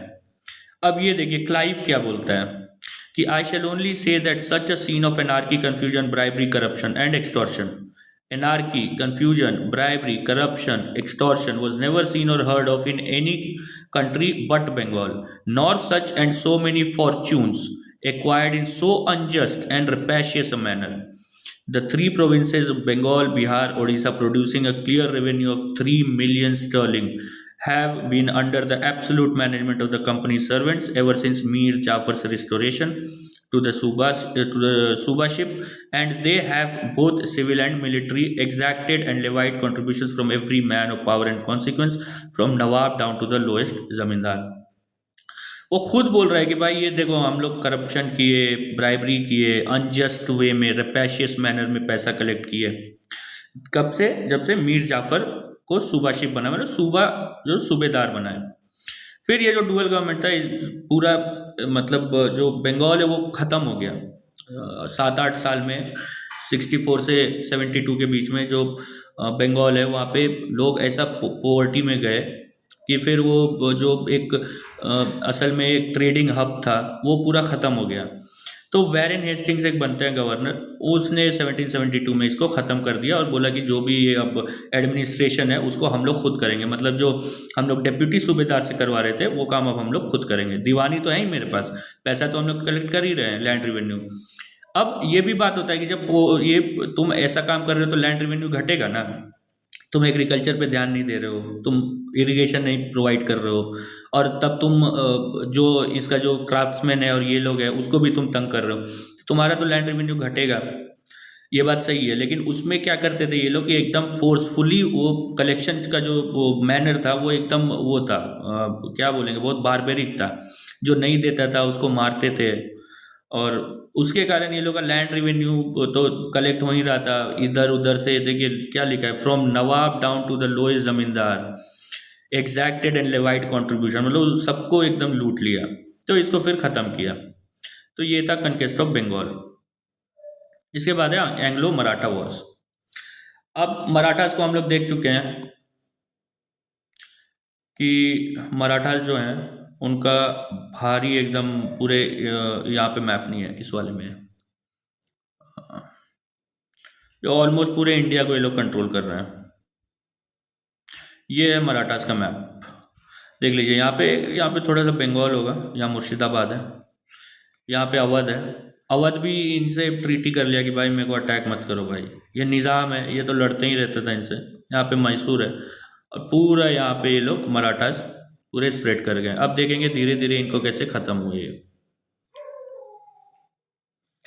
अब कल हम लोग देखे थे 1761 तक कि बालाजी बाजीराव वहाँ पे पेशवा थे, वो उनका देहांत हो जाता है। तो उसके बाद बनते हैं पेशवा माधवराव जो है वो पेशवा बनते हैं। वो 1772 में उनका डेथ हो जाता है। उसके बाद उनके छोटे भाई हैं नारायण राव, वो बनते हैं पेशवा। उसके बाद ये रघुनाथ राव है, इसने क्या किया कि ये नारायण राव को मार दिया। उसके बाद जो नारायण राव की जो वाइफ थी उसने एक बेटे को जन्म दिया जिसका नाम रखा गया सवाई माधवराव। और अगर देखा जाए तो जो लीगल क्योंकि बालाजी बाजीराव हैं, उनके बाद उनका जो एक बेटा तो वहाँ शहीद हो गया उसमें बैटल ऑफ प्लासे में, एक बेटा मर गया और एक को इसने मर्डर कर दिया। तो थ्रोन जो था पेशवा का वो इसको जाना चाहिए था, सवाई माधवराव को। और रघुनाथ राव जो था उसने लेकिन उसको मारा, और उसके बाद उसको लगा कि ये सब मेरे को मारेंगे ये जो मराठा चीफ्स है, तो वो भाग गया इंग्लिश के पास और उसने साइन किया ट्रीटी ऑफ सूरत। और एक एरिया है सलसत्ते और बेसियन, ये दोनों दे दिया इंग्लैंड को, मतलब ईस्ट इंडिया कंपनी को। लेकिन 1773 में क्या होता है कि एक रेगुलेटिंग एक्ट पास होता है, इसका भी सारा हम लोग पढ़ेंगे। एक रेगुलेटिंग एक्ट पास होता है, वो क्या करता है कि जो गवर्नर ऑफ बंगाल है उसको गवर्नर जनरल ऑफ बंगाल बना देता है, और उसको बोलता है कि in matters of war and peace जो प्रेसिडेंसीज और जो गवर्नर है मद्रास में और मुंबई में, बॉम्बे में, उसके ऊपर हो तुम। तो जो कैलकाटा काउंसिल है उसको एक काउंसिल भी दे दिया, council of 4 members, governor general को। तो उसने बोला कि जो भी ये ट्रीटी ऑफ सूरत है उसको हम लोग डिनाई कर रहे हैं और एक नया ट्रीटी कर रहे हैं, ट्रीटी ऑफ पुरंदर। तो इसके कारण क्या हुआ, एक टेम्पररी हॉल्ट हो गया लड़ाई में। लड़ाई अभी वैसा कुछ स्टार्ट नहीं हुआ है, लेकिन फिर इसने क्या किया, और इस ट्रीटी से इस बंदे को, सवाई माधवराव को, एक्सेप्ट कर लिया कि हाँ भाई ये जो है ये पेशवा है। तो इस ट्रीटी में एक ये भी प्रावधान था कि आप जो फ्रेंच से दूर रहोगे, फ्रेंच को आप वो नहीं करोगे, हार मतलब सेफ्टी नहीं दोगे, आप उनको अ, उनसे हाथ नहीं मिलाओगे, उनसे मिलोगे नहीं, ये सब। तो मराठास लेकिन एक हार्बर क्या देना हुआ, मतलब उनको अगर जरूरत है तो आपने अपने घर में उनको पनाह दे दिया, तो वो ट्रीटी खत्म हो गया। जो ट्रीटी ऑफ पुरंदर है उसको मराठास ने वायलेट कर दिया। तो इंग्लिश जो है वो पुणे को, उस समय तो पूना बोला जाता था, POONA, पूना में बैठते थे पेशवा, उसको उस पर अटैक कर दिया। फिर जो एंसुइंग बैटल है उसमें जो है इंग्लिश ही हार गए, क्योंकि उस समय Marathas they were still strong, this we are talking about 1776। तो अभी तक मराठा स्ट्रांग ही है। तो मराठास हार गए। तो उसके बाद फिर इन्होंने साइन किया ट्रीटी ऑफ वडगांव। अब देखिए ढेर सारा ट्रीटी है, हर ट्रीटी का नाम नहीं याद रखना है, लेकिन जैसे कोई इंपॉर्टेंट ट्रीटी है, जैसे ट्रीटी ऑफ इलाहाबाद हो गया, वो बहुत इंपॉर्टेंट है। अभी लेकिन ट्रीटी ऑफ वडगांव है, ये याद रहे तो अच्छी बात है। उसमें क्या हुआ कि फिर बॉम्बे गवर्नमेंट को बोला कि जो भी टेरिटरीज तुम 1776 से एक्वायर किए हो वो तुम मराठास को वापस दोगे। लेकिन फिर वहां पे बैठा हुआ है, कलकत्ता में बैठा हुआ है वेरेन हेस्टिंग्स, वो पहला गवर्नर जनरल ऑफ बंगाल है जिसने डुअल गवर्नमेंट को खत्म किया। उसने रिजेक्ट कर दिया, ट्रीटी ऑफ वडगांव को बोला कि हम नहीं मानते, जैसे ट्रीटी ऑफ सूरत को बोला कि हम नहीं मानते, और उसने एक फोर्स भेजा। उसने अहमदाबाद में जीता, फिर बैसियन में जीता, फिर ग्वालियर में जीता। तो मराठास को लगा कि भाई अब तो ट्रीटी साइन करना पड़ेगा, तो फिर एक ट्रीटी ऑफ सालबाई साइन हुआ। तो अभी देखिए ट्रीटी ऑफ सूरत हो गया, ट्रीटी ऑफ पुरंदर हो गया, ट्रीटी ऑफ वडगांव हो गया, और अब ट्रीटी ऑफ सालबाई है।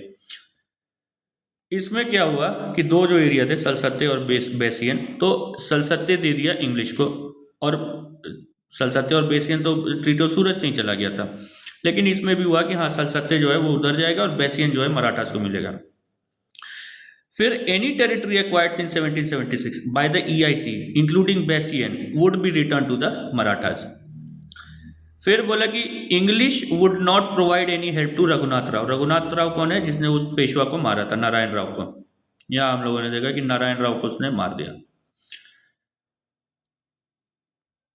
तो फिर Maratha should not support any other European power. ये जहाँ भी अगर जो भी पावर से जो इंग्लिश है वो सपोर्ट करते हैं, वो साइन करते हैं ना ट्रीटी, तो वो बोलते हैं कि भाई तुम फ्रेंच और ये सब अलग अलग जो यूरोपियन पावर से उससे अलग रहोगे।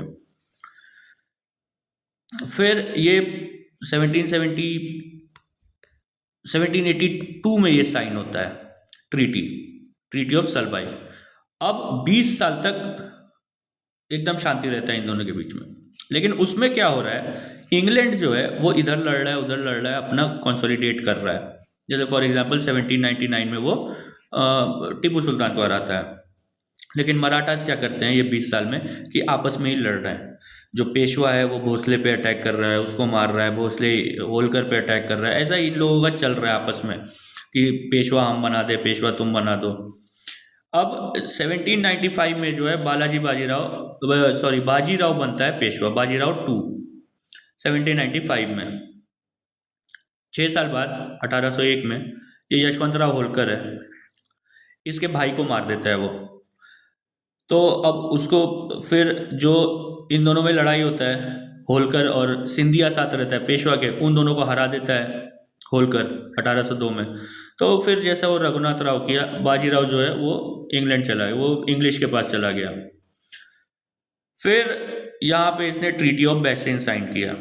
ट्रीटी ऑफ बैसियन क्या है कि company would give 6000 troops, 6000 troops, 6000 जो सैनिक है वो देगा बाजीराव को, और उसके लिए वो ऐसा इतना टेरिटरी लेगा जो 26 लाख रुपए का रिवेन्यू उसको यील्ड करे।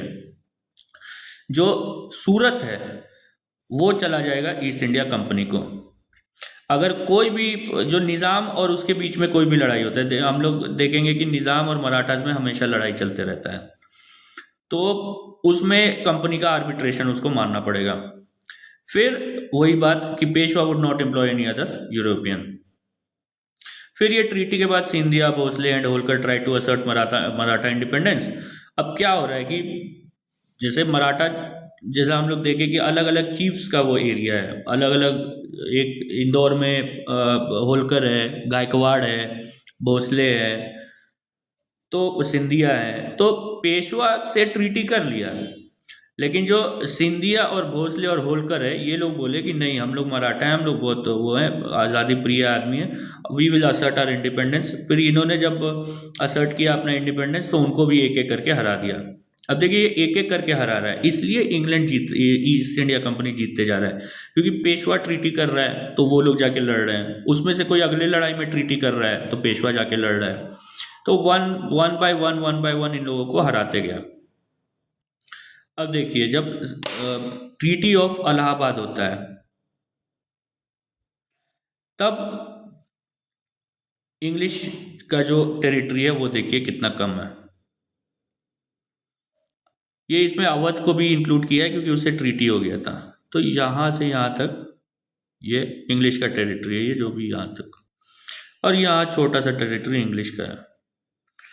मराठास अभी भी इतने बड़े हैं, यहाँ से पूरा ये सब मराठा, देखिए सूरत जो है मराठास के अंडर आता है। उसको क्यों लेगा? क्योंकि भाई वो एक ट्रेडिंग वो है, और सूरत में उन लोगों का फैक्ट्री भी था।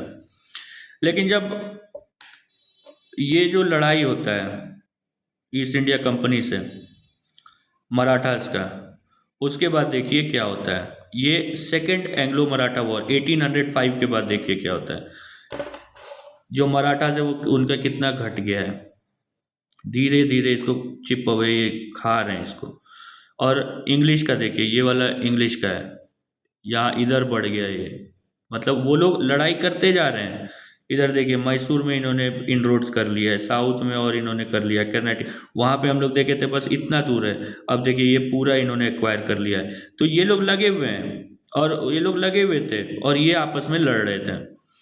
तो फिर सेकेंड एंग्लो मराठा वॉर खत्म होता है कैसे? तो पेशवा कर लेता है ट्रीटी ऑफ बेसियन। उसमें उसने बोला कि ठीक है, मेरे को 6,000 ट्रूप्स दे दो, 26 लाख रुपए का एक वो ले लो। और ये नहीं कि वन ऑफ है कि एक बार 26 लाख रुपए, वो टेरिटरी ही देना है जिसे हर साल मेरे को 26 लाख रुपए आए। फिर सूरत भी ले लो, और कोई भी निज़ाम से झगड़ा होगा तो आर्बिट्रेशन भी तुम्हारा मान लेंगे। फिर किसी अदर यूरोपियन को भी हम लोग एम्प्लॉय नहीं करेंगे। फिर सिंधिया, भोसले, होलकर को भी एक एक करके हरा दिया। ओवरऑल सारे मराठास को एक एक करके ये हरा देते हैं, और सबके साथ अलग अलग ट्रीटी कर लेते हैं, और ऐसे एकदम they came out on top the East India Company. फिर थर्ड एंग्लो मराठा वॉर होता है। अब देखिए, एक जो मराठा आर्मी था उसमें एक बहुत बड़ा जो कंपोजिशन था वो था पिंडारीज का। पिंडारी क्या थे? वो ऐसा समझिए कि मर्सिनरीज होते हैं, यूरोप में मर्सिनरीज होते थे, जो पैसा देगा उसके लिए लड़ लेंगे। पिंडारीज वही थे, जो पैसा देगा उसके लिए लड़ेंगे। तो मराठाज उनको पैसा देते थे, उनके लिए लड़ते थे। लेकिन आए हमारे वेरेन हेस्टिंग्स, लॉर्ड हेस्टिंग्स, ये दूसरा वाला है, ये वो पहला वाला हेस्टिंग्स नहीं है, ये दूसरा हेस्टिंग्स है। ये ट्राई कर रहा है कि पिंडारीज को हम लोग खत्म कर देंगे, लेकिन they acted as mercenaries for the Marathas. तो जब उनने देखा कि भाई पिंडारीज जो ब्रिटिश है वो मराठा, ये जो ब्रिटिश है वो पिंडारीज को अटैक कर रहे हैं, तो मराठास को अच्छा नहीं लगा। तो they united to put up a strong fight against the British. Peshwa ने अटैक किया British residency at Poona, Bhosle did the same as Nagpur, Holkar also prepared for, और ये लड़ाई इसका स्टार्ट नहीं हुआ, उसके पहले ही देखिए क्या लिखा है कि but by the time Marathas had become too weak, क्योंकि भाई तुम आपस में ही लड़ रहे हो। The English struck back vigorously, the Maratha chiefs were defeated one by one. कैसे? तो पेशवा को हराया खिड़की में, भोसले को हराया सीताबुल्दी में, होलकर को हराया महिदपुर में, और अलग अलग ट्रीटीज साइन किया। ट्रीटी ऑफ पूना पेशवा के साथ, ट्रीटी ऑफ ग्वालियर सिंधिया के साथ, ट्रीटी ऑफ मंदसौर होलकर के साथ। और जो मराठा कॉन्फेडरेसी था, मतलब जो पेशवाशिप था, उसको ख़त्म कर दिया गया। बाजीराव को बोला कि तुम भाई बिठूर चले जाओ। अब ये बाजीराव का ही बेटा था नाना साहिब, जो रिवोल्ट ऑफ 1857 में पार्ट लेगा। अब ये देखिए, ढेर सारा हम लोग ट्रीटी देख रहे हैं, ये जो मेन ये ट्रीटी, फिर जो अवध के साथ ट्रीटी हुआ, ये सब एक बेसिस है सब्सिडरी अलायंस का। ये असल में सब्सिडरी अलायंस साइन कर रहा है सबके साथ। सब्सिडरी अलायंस क्या है ये हम लोग लास्ट में देखेंगे, बहुत इंपॉर्टेंट चीज़ है। अब आता है topic, why did Marathas lose. देखिए जो इवेंट है ना, जो लड़ाई का इवेंट है, जैसे फर्स्ट एंग्लो मराठा वॉर में ये हुआ, फिर वो हुआ, ये वहाँ गया, ये ट्रीटी हुआ, वो ट्रीटी हुआ, वो सब इम्पोर्टेंट है, वो सब दिमाग में आपको रहना चाहिए। लेकिन ये सब ज़्यादा इम्पोर्टेंट है कि मराठा क्यों हारे, इंग्लिश क्यों जीते फ्रेंच से, ये सब जो जो एनालिटिकल क्वेश्चन है वो यूपीएससी पूछेगा। लेकिन इसको जवाब आप तभी दे पाइएगा जब आपका वो वाला जो आपका जो स्टोरी है पूरा वो क्लियर हो कि हाँ मराठास में ये हुआ, फिर वो हुआ, यहाँ लड़ाई हुआ, वहाँ लड़ाई हुआ। पहले तो internal warfare, Maratha chiefs continuously fought among themselves for the 20 years time between first and second Anglo-Maratha wars were crucial. While the English used the time used होगा to strengthen their position, the Maratha chiefs were busy fighting among themselves. अब इसका example क्या है, तो 1801 में पेशवा बाजीराव यशवंतराव होलकर के भाई को मार देता है। तो ये इन लोगों का चल ही रहा है कि क्योंकि हो क्या रहा है कि कॉन्फेडरेसी है ना, तो पहले जब छत्रपति होता था, जैसे कल हम लोग देखे थे, छत्रपति था तो वो टॉप पे था। लेकिन अब जब ये पेशवा के पास सारा पावर चला गया है और सारे मराठा चीफ्स भी अपने आप को समझ रहे हैं कि भाई हम लोग भी तो चीफ हैं, लोग आपस में ही लड़ते रहते थे। फिर decentralise structure, the Maratha empire was a loose confederacy without any central leadership, कोई छत्रपति नहीं था इनका। The Maratha chiefs considered themselves independent, during any war और battle there was no single leadership. अब क्या हो रहा है कि जैसे for example second Anglo Maratha war चल रहा है, तो ऐसा नहीं है कि कोई एक लीडर है जो उसको अटैक कर सके। तो अभी सवाल ये भी उठेगा कि भाई तो बालाजी बाजीराव लोग कैसे कर रहे थे, उस समय भी तो चीफ्स होंगे। हाँ उस समय भी चीफ्स थे, लेकिन वो लोग इतने स्ट्रांग पेशवा थे कि जो चीफ्स थे वो अपने आप को असर्ट नहीं कर पाए। Which could mobilize the Maratha forces at once. फिर इंफीरियर मिलिट्री, ये जहाँ भी जो इंग्लिश जीतते हैं ना इंडियन पावर से, ये कॉमन पॉइंट रहेगा कि इंफीरियर मिलिट्री और उनका जो है सुपीरियर मिलिट्री, क्योंकि उनका ट्रेनिंग बेटर था, मॉडर्न लाइन्स पे ट्रेंड थे, उनके पास गन्स थे। जो मराठास थे वो लोग तलवार वलवार से लड़ते थे, बो एंड एरोज, कैवलरी था उनका, मराठास का मेनली कैवलरी था, मतलब घोड़ों पे बैठ के लड़ते थे। तो इसके कारण ये लोग जो मराठास हैं वो, ये भी एक कारण बना कि वो लोग हारे। अब इंग्लिश का diplomacy, though the Marathas often went to English for help, it was the cunning diplomacy of the East India Company officers that ultimately doom the fate of Marathas. ये सबसे बेहतर जो एग्जाम्पल है वो आगे देखेंगे।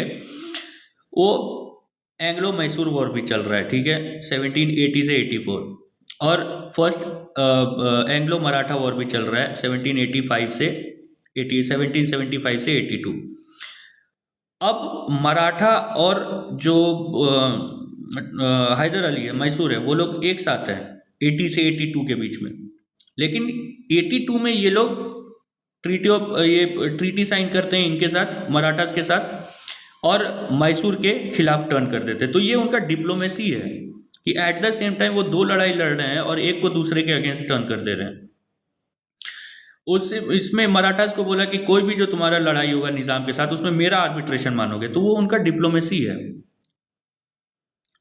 देखिए, the peace in 1782 was reached by the English because they were fighting Mysore at the same time. वो 1780 से 84 वो सेकेंड एंग्लो मैसूर वॉर का टाइम है। फिर देखिए एंग्लो मैसूर वॉर आ गया। अभी इसमें फर्स्ट एंग्लो मैसूर वॉर 1767 से 69। अब कल हम लोग देखे थे कि हैदर अली ने जो वोडेयार राजा थे, नंजराज और देवराज जो मिनिस्टर थे, उनको हटा करके खुद वो अपना पावर स्टैब्लिश किए थे। तो 1766 में क्या होता है कि जो इंग्लिश है, जो ब्रिटिश है, वो निज़ाम ऑफ हैदराबाद के साथ एक ट्रीटी साइन करते हैं कि नॉर्दर्न सरकार जो है was taken over by the British who promised Nizam protection from Hyder Ali. Maratha, अगर आप लोग ये मैप देखिएगा इसमें तो ठीक है, ये टोटल एरिया ये सब जो है ये मराठास का है, ठीक है, ये वाला निज़ाम का है, यहाँ भी मराठास हैं और यहाँ पे मैसूर है। ये आप देख रहे हो, यहाँ पे एक ट्राई जंक्शन बन रहा है जहाँ पे ये तीनों पावर कॉन्फ्लिक्ट कर रहे हैं। तो इसका बहुत ज़्यादा फायदा उठाया अंग्रेजों ने। तो नॉर्दर्न सरकार को वो ले लिए ब्रिटिश और बोले कि अगर तुमको मराठास अटैक करेंगे तो हम लोग, मराठास नहीं, मैसूर अगर अटैक करेगा तो हम लोग मदद करेंगे, हैदर अली के खिलाफ मदद करेंगे। अब हैदर अली का भी नवाब जो है आर्कोट के साथ, मतलब जो कर्नाटक का जो लीडर है उसके साथ उसका कुछ पंगा था हैदर अली का, और मराठास के साथ तो था ही था। तो स्टार्टिंग में English Nizam and Marathas were allied against Hyder, कि जो ईस्ट इंडिया कंपनी है और जो निज़ाम है, क्योंकि निज़ाम से 1766 में उसने वो कर लिया है, और मराठास भी, क्योंकि मराठास को डर था मैसूर का, हैदर अली का, तो ये लोग साथ में लड़ रहे हैं। अब हैदर ने क्या किया कि मराठास को पैसा दे दिया कि भाई तुम पैसा रखो और कुछ मत करो तुम, और निज़ाम को बोला कि ठीक है, तुम जो कर्नाटक जो तुम दिए हो ना उसको, मेरे को वहाँ के नवाब को, मतलब आर्कोट को, उसके कैपिटल को अटैक करने दो, मेरे साथ अटैक करो, और वहाँ से जो भी टेरिटोरियल गेन होगा ना उसमें हम तुमको कुछ हिस्सा दे देंगे। तो निज़ाम को लगा कि भाई ऐसे तो कर्नाटक मेरा पूरा जा रहा है, लेकिन इसके साथ रहेंगे तो हो सकता है कुछ मेरे को मिल जाए। तो दोनों ने मिलकर आर्कोट को अटैक कर दिया, आर्कोट मतलब कर्नाटक। तो लड़ाई अपना चलता रहा विदाउट एनी आउटकम। फिर 1769 में क्या होता है कि हैदर अली का ऐसा दिमाग घूमता है और उसने मद्रास पे अटैक कर दिया। तो इंग्लिश, मतलब वो जैसे ही वो मद्रास के गेट पे वो पूरा आर्मी लेके पहुंच गया, तो इंग्लिश का दिमाग ठनक गया कि भाई ये क्या हो रहा है। तो उनने तुरंत बोला कि भाई हमारे साथ तुम ट्रीटी साइन कर लो, treaty of Madras. According to the treaty the English would come to Hyder aid if any other power attack Mysore. अब फिर ये ट्रीटी होता है, उसके बाद फिर 69 में ट्रीटी होता है, 66 से 69 अपना लड़ाई चला, उसके बाद फिर ट्रीटी हो जाता है, ये अपना वापस चले जाते हैं सब लोग। फिर आता है 1884, यहाँ पे होता है सेकेंड एंग्लो मैसूर वॉर। क्यों? तो 1771 में मराठा अटैक करते हैं मैसूर को। अब देखिए 69 का ट्रीटी है कि जब भी वो अटैक, ट्रीटी ऑफ मद्रास है कि अगर मेरे को कोई अटैक किया मैसूर को तो तुम मेरे मदद को आओगे। 1771 में मराठा से अटैक करते हैं, the English did not come for help. In the mean time क्या हो रहा है कि हैदर को लगा कि ये जो इंग्लिश हैं इनसे बेटर ये फ्रेंच है, इनसे क्लोज रहना ज़्यादा वो है, मेरे लिए बेहतर रहेगा। उसका एक और कारण था कि उनका एक पोर्ट था माहे। हैदर क्या किया कि अब वो जो माहे का पोर्ट था उसको यूज़ करने लगा कि अपना वो इंपोर्ट कर रहा है, एक्सपोर्ट कर रहा है, तो उसको लगने लगा कि ये पोर्ट मेरे हिफाजत में है, और उसमें वॉर मटेरियल भी मंगा रहा था ये जो भी निज़ाम मराठा ये लोग से लड़ने के लिए। तो Hyder forged an anti English alliance with Nizam of Hyderabad and the Marathas. अब देखिए ये अलायंस बना रहा है, और आप लोग ध्यान रखिएगा कि अभी 1775 से 82 तक एंग्लो मराठा वॉर भी चल रहा है, और ये जो हम लोग बात कर रहे हैं ये 80 का बात है, 1780 का बात है। तो मराठास के साथ इसने क्या किया, और निज़ाम के साथ एक अलायंस कर लिया, और उसके बाद attacked and captured Arcot and defeated the English in 1781। लेकिन 1782 में क्या होता है, फर्स्ट एंग्लो मराठा वॉर खत्म होता है, और उसमें क्या हो रहा है कि जो मराठास हैं और निज़ाम है उन लोगों ने साइड बदल लिया, वो लोग चले गए इंग्लिश के साइड पे। तो हैदर को इन लोगों ने हराया पोर्टो नोवो में नवंबर 1981 में, 1781 में। फिर इनको कैंसर था हैदर अली को, तो ये 1782 में मर जाते हैं। फिर उनके बेटे थे टीपू, वो लड़ने लगे। फिर इन लोगों ने 1780, मतलब ये लड़ाई चलता रहा, कभी ये अटैक किया, वो अटैक किया, ये हारा, वो जीता। फिर ट्रीटी ऑफ मैंगलोर हुआ, क्योंकि there was no realistic outcome, मतलब वो बस चल रहा है लड़ाई। तो both sides opted for peace and agreed to return each others territory, मतलब वही हो रहा है, वो कभी लड़ाई करेंगे, ये वाला टाउन ले लिया, वो उधर अटैक किया, वो उसका वो टाउन ले लिया, वो एरिया पे अटैक कर दिया, वो कैप्चर कर लिया। तो बोला कि ठीक है भाई, जो भी तुम लोगों ने टेरिटरी हम लोगों ने एक दूसरे का एक्वायर किया है उसको हम लोग वापस दे देते हैं। तो ट्रीटी ऑफ मैंगलोर से सेकेंड एंग्लो मैसूर वॉर खत्म हो गया। फिर हुआ थर्ड एंग्लो मैसूर वॉर। अब देखिए वो चल रहा है, 6 साल हो गया। तो हुआ क्या कि टीपू और ट्रेवेनकोर में, ये पहले भी है, हैदर अली के समय में भी ट्रेवेनकोर से उन लोगों का पंगा है। तो टीपू और ट्रेवेनकोर में ये एक एरिया है कैनेनौर और एक है जलकोट्टल, इन दोनों रीजन को लेके, मतलब शहर को लेके या रीजन को लेके टीपू और ट्रेवेनकोर में झगड़ा चल रहा है। तो ईआईसी ने क्या किया, उसको ऑब्वियसली वो जो मैसूर है उसको वो थ्रेट समझता था ईस्ट इंडिया कंपनी, तो उसने ट्रेवेनकोर का साथ लिया। अब टीपू उन दोनों को हरा दिया। फिर क्या हुआ कि ये लॉर्ड कॉर्नवालिस आते हैं इन्होंने मदद दिया मराठास का, और इन्होंने मदद दिया हैदराबाद का, और साथ में इन्होंने अटैक किया सेरिंगपट्टनम। सेरिंगपट्टनम क्या है? टीपू सुल्तान का कैपिटल है। तो उस पर अटैक किया। फिर वहाँ पे जो टीपू है उनको सरेंडर करना पड़ा, और उसने साइन किया ट्रीटी ऑफ सेरिंगपट्टनम। ये बहुत ह्यूमिलिएटिंग ट्रीटी था। क्यों? क्योंकि nearly half of Tipu's territories were taken away, और निज़ाम, मराठास और इंग्लिश में इसको बांट लिया आपस में। फिर बोला कि 3 करोड़ रुपए तुम्हारा वॉर डैमेज है, और वॉर डैमेज जो है तुम आधा अभी दोगे, और जो बाकी है वो धीरे धीरे इंस्टॉलमेंट्स में दोगे, लेकिन जब तक तुम्हारा इंस्टॉलमेंट पूरा नहीं आएगा तब तक तुम्हारे जो बेटे हैं वो हमारे पास हॉस्टेज रहेंगे। तो ये है थर्ड एंग्लो मैसूर वॉर। उसके बाद क्या होता है कि फोर्थ एंग्लो मैसूर वॉर होता है 1799 में। ये एकदम फाइनल बैटल है। Third Anglo Mysore war, Tipu became closer to French. Obviously इसको लगा कि भाई इंग्लिश मेरे लिए थ्रेट है, निज़ाम और मराठास पे भरोसा नहीं किया जा सकता, तो फ्रेंच एक दिखते हैं जो लगता है इंग्लिश के दुश्मन है, तो उनसे दोस्ती कर लिया जाए। फिर 1798 में एक लॉर्ड वेल्सली आते हैं। वो ये गवर्नर होगा, स्पेलिंग गलत है, वो गवर्नर जनरल बनते हैं। वो सोच रहे हैं कि भाई ये टीपू को तो ख़त्म ही कर देना है। मतलब वो सोच के आया था कि नहीं, अभी वो ट्रीटी नहीं करना है मेरे को, उसको ख़त्म करना है। ये जो लॉर्ड वेल्सले है इसने सोच के आया था, ये सोच के आया था कि टीपू सुल्तान को मार देना है। Citing Tipu's closeness to French, he declared war on Tipu. मतलब कोई रीज़न नहीं है, बस उसने अटैक कर दिया। 17 अप्रैल को लड़ाई स्टार्ट होता है 1799 में। मई 4 को 1799 में सेरिंगपट्टनम फॉल करता है, मतलब ख़त्म हो जाता है, मतलब सरेंडर कर देता है।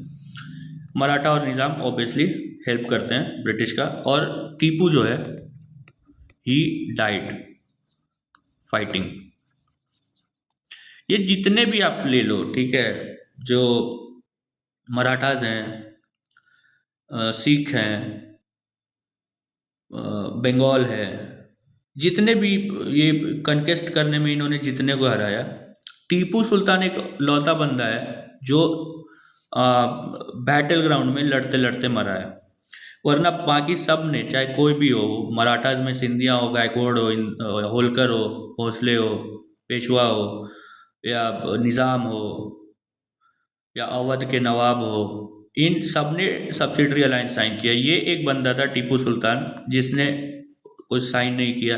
वो चाहता तो बोल देता ठीक है भाई हम सरेंडर कर रहे हैं, लेकिन उसने सरेंडर नहीं किया। टीपू का जब डेथ हो गया उसके बाद क्या हुआ कि मैसूर को काट लिया, मतलब कुछ मराठा को दे दिया, कुछ निज़ाम ले लिया, कुछ इंग्लैंड ईस्ट इंडिया कंपनी ले लिया। फिर जो बाकी जो मैसूर बचा उसको वोडेयार डायनेस्टी था पहले, जिसको हैदर अली ने हटाया था, उसको वापस दे दिया, और उसमें एक माइनर को बैठा दिया, कृष्ण राजा 3, और इसने एक्सेप्ट कर लिया सब्सिडरी अलायंस। सबने साइन किया टीपू को छोड़ के। फिर कल बात किए थे कि सिख का जो स्टेट है वो सिख, आज हम लोग डिस्कस करेंगे। तो देखिए, एक गुरु नानक हुए जिन्होंने सिखिज्म को इस्टेब्लिश किया, और उसके बाद फिर गुरु होते थे, ढेर सारे गुरु होते थे, 10 गुरु हैं। इनको क्या बोला गया गुरु नानक को कि ये मास्टर है किस चीज के?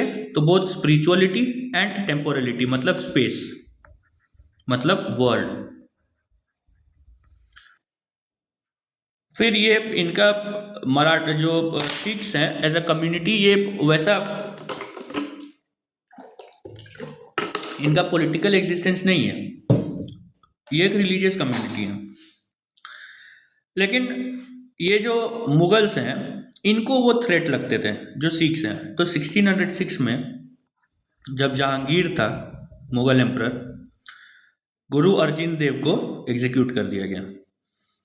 उनके बाद बने गुरु हरगोविंद, सिख गुरु। उन्होंने क्या किया कि एक मीरी पीरी इंट्रोड्यूस किया। मीरी पीरी बेसिकली अगर एकदम लेमैन में समझा जाए तो वो ये है कि जो मटेरियल वर्ल्ड है, स्पिरिचुअल वर्ल्ड है, वो एक है, और उसमें लड़ना ठीक है, कि मीरी पीरी के लिए लड़ाई किया जा सकता है। तो उन्होंने लड़ाई स्टार्ट कर दिया मुगल्स के खिलाफ। तो इस तरह से जो सिख मूवमेंट है वो पॉलिटिसाइज हो गया। तब तक ये पॉलिटिकल नहीं था, एक रिलीजियस मूवमेंट था। जो सिखिज्म अगर देखें तो भक्ति आंदोलन में आता है, उसमें इस्लाम का, हिंदू धर्म का, सबका उसमें मिक्सचर है, और बड़ा खूबसूरत सा धर्म है। तो वो लोग अपना रह रहे थे, लेकिन ये अर्जन देव, गुरु अर्जन देव को जो एग्जीक्यूट किया उसके बाद फिर ये राइवलरी स्टार्ट हो गया। 1675 में गुरु तेग बहादुर को एग्जीक्यूट कर दिया गया। ये किया औरंगजेब ने, जो दादा ने किया वही पोता ने किया। तब आए गुरु गोविंद सिंह। जब ये बने थे गुरु तब ये 9 साल के थे। इन्होंने क्या किया कि 1699 में ही फॉर्म्ड द खालसा आर्मी, कि अब लड़ाई होगा मुगलों से। फिर जब तेग बहादुर गुरु तेग बहादुर का डेथ होता है ये 1675 में, इससे लेकर के जो गुरु गोविंद सिंह है, मतलब ये जो टाइम है 1675 से इनका डेथ होता है 1708 में, तब तक ये भयानक लड़ाई चलते रहा जो सिख और मुगलों के बीच। फिर गुरु गोविंद सिंह जो है उन्होंने 21 बैटल्स लड़े मुगल्स के खिलाफ। 1708 में इनका असैसिनेशन हो जाता है। फिर इनका एक गुरु था, जो गुरु गोविंद सिंह के समय जो गुरुशिप था वो खत्म हो गया उनके बाद। तो एक उनका फिर एक चेला था, उसका नाम था बंदा बहादुर। इसने बोला कि भाई हम तो नहीं रुकेंगे, हम मुगल्स को अभी भी चैलेंज देंगे, और उसने पटियाला के अराउंड एक प्रिंसिपैलिटी बना लिया। बंदा बहादुर को भी कैप्चर किया गया और 1715 में फारूक सियार ने इसको एग्जीक्यूट कर दिया। फिर क्या होता है कि 1739 में हम लोग देखें कि नादिर शाह अटैक करता है मुगल्स पे, और 1761 में अहमद शाह अब्दाली अटैक करता है। तो इससे क्या होता है कि वो जो पार्ट है ना, जो सिख्स का ये जो पार्ट है, ये वाला जो एरिया है, इधर से आए ये लोग। तो ये जो एरिया था इसका जो एडमिनिस्ट्रेशन था ये पूरा चरमरा गया, ये पूरा खाली हो गया, मतलब वैक्यूम क्रिएट हो गया। तो उस वैक्यूम में इन लोगों ने क्या किया, जो सिख्स थे ये इन्होंने अपने आप को मिस्ल में, मतलब अलग अलग ग्रुप्स में डिवाइड किया। 12 ऐसे मिस्ल हुए। The Sikhs were organised into 12 मिस्ल। फिर जब 18th सेंचुरी के एंड में जाकर के क्या होता है कि हमारे आते हैं रंजीत सिंह, महाराणा रंजीत सिंह। इन्होंने सारे जो भी मिस्ल थे, 12 मिस्ल, इनको ये यूनाइट किया और एक सिख स्टेट का, सिख किंगडम का ये स्टैब्लिश करते हैं। अब देखिए, जब तक रंजीत सिंह रहते हैं तब तक जो इंग्लिश है उनको हिम्मत नहीं हुआ कि हम लोग अटैक करें सिख्स पे। तो इन लोगों ने एक ट्रीटी किया, ये 1809 का ट्रीटी है। महाराणा रंजीत सिंह और ईस्ट इंडिया कंपनी ने, इन्होंने क्या ट्रीटी किया कि जो रिवर सतलज है उसको इन लोगों ने बाउंड्री मान लिया between Ranjit Singh kingdom and the British occupied territories. अब अगर आप इसको देखिएगा, ये मैप है एकदम पीक पे जब ये था सिख एम्पायर। ये देखिए, ये वाला है ना, यहाँ से अगर आप देखिएगा तो ये देखिए, ये सतलज यहाँ से बह रहा है। तो ये 1809 का ट्रीटी के कारण है, जिसमें रंजीत सिंह ने बोला कि सतलज के साउथ हम लोग नहीं आएंगे। तो उसके बाद क्या हुआ कि जो 1809 में होता है और 1839 तक जब रंजीत सिंह का डेथ होता है तब तक सब चीज़ खास ठीक रहता है। इंग्लैंड अपना कुछ कर रहा है, ईस्ट इंडिया कंपनी, और ये अपना रूल कर रहे हैं, बढ़िया रूल कर रहे हैं, एडमिनिस्ट्रेशन इनका बढ़िया है। तो रंजीत सिंह का फिर डेथ हो जाता है 1839 में। अब 1839 में जब डेथ होता है तो उसके बाद क्या होता है कि उनका जो बेटा है, ये देखिए, रंजीत सिंह के बाद बनते हैं खड़क सिंह। इनका डेथ हो जाता है 1839। ये डेट्स ध्यान रखिएगा, 1839 1839। इनका जो ग्रैंड सन है 1840 में डेथ हो जाता है। शेर सिंह 1843 में डेथ हो जाता है। उसके बाद बनते हैं दुलीप सिंह। इनका एज क्या है, 5 years old। ये जब महाराजा बनते हैं तो एक रानी है, इनकी माँ है रानी जिंदन, वो होती है रीजेंट। रीजेंट होता है ऐसा आदमी जो, जब राजा माइनर है तो वो जो मेन जो डिसीजंस होता है वो वही लेता है। तो ये इंस्टेबिलिटी क्रिएट कर रहे हैं ना, कि एक के बाद एक खत्म हो जा रहे हैं और कुछ दिख नहीं रहा है कि क्या हो रहा है। तो जब ये दुलीप सिंह बनते हैं तब हीरा सिंह डोगरा रहते हैं वजीर। अब देखिए, ये ध्यान दीजिए कि ये इंस्टेबिलिटी चल रहा है, इंस्टेबिलिटी और बढ़ेगा। तो ये हीरा सिंह का फिर मर्डर हो जाता है 1844 में। उसके बाद बनते हैं जवाहर सिंह, वजीर बनते हैं, उनको भी मार देता है आर्मी मिलके। और उसके बाद फिर लाल सिंह बनते हैं। तो उसके बाद इस इतना सारा जो हो रहा है, जो कॉन्फ्लिक्ट और जो एनार्की, जो सिचुएशन, एनार्किक सिचुएशन है, उस बीच क्या होता है कि दिसंबर 11 1845 में जो सिख आर्मी है वो क्रॉस करता है सतलज। अब सतलज को उन लोग को क्रॉस करना नहीं था क्योंकि वो बाउंड्री था। तो this was seen as an act of aggression by the British. फिर क्या हुआ कि British were uncomfortable with the unstable conditions. कोई भी अगर जैसे पाकिस्तान है, वहां अगर अभी फॉर एग्जांपल कुछ भी जो प्राइम मिनिस्टर है उसको आर्मी अगवा कर ले, तो ऑब्वियसली हम लोगों को भी डर लगेगा क्योंकि अनस्टेबल सिचुएशन है भाई नेबर में। तो इंग्लिश को भी लगा, तो वॉर स्टार्ट हो गया। फिर सिख जो थे उन लोगों को 5 सक्सेसिव बैटल में ईआईसी ने लगभग 3 महीने के दरमियान उनको हराया। फिर इनके बाद होता है ट्रीटी ऑफ लाहौर। इसमें क्या बोला कि बियास एंड सतलज का जो एरिया है उसको भी ब्रिटिश ने एनेक्स कर लिया। अगर बियास और सतलज इस मैप में है या नहीं देखते हैं।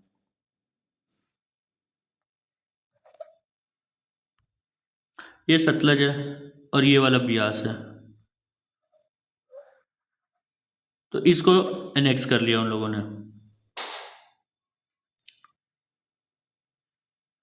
तो उनका एरिया बढ़ गया जो ब्रिटिश हैं।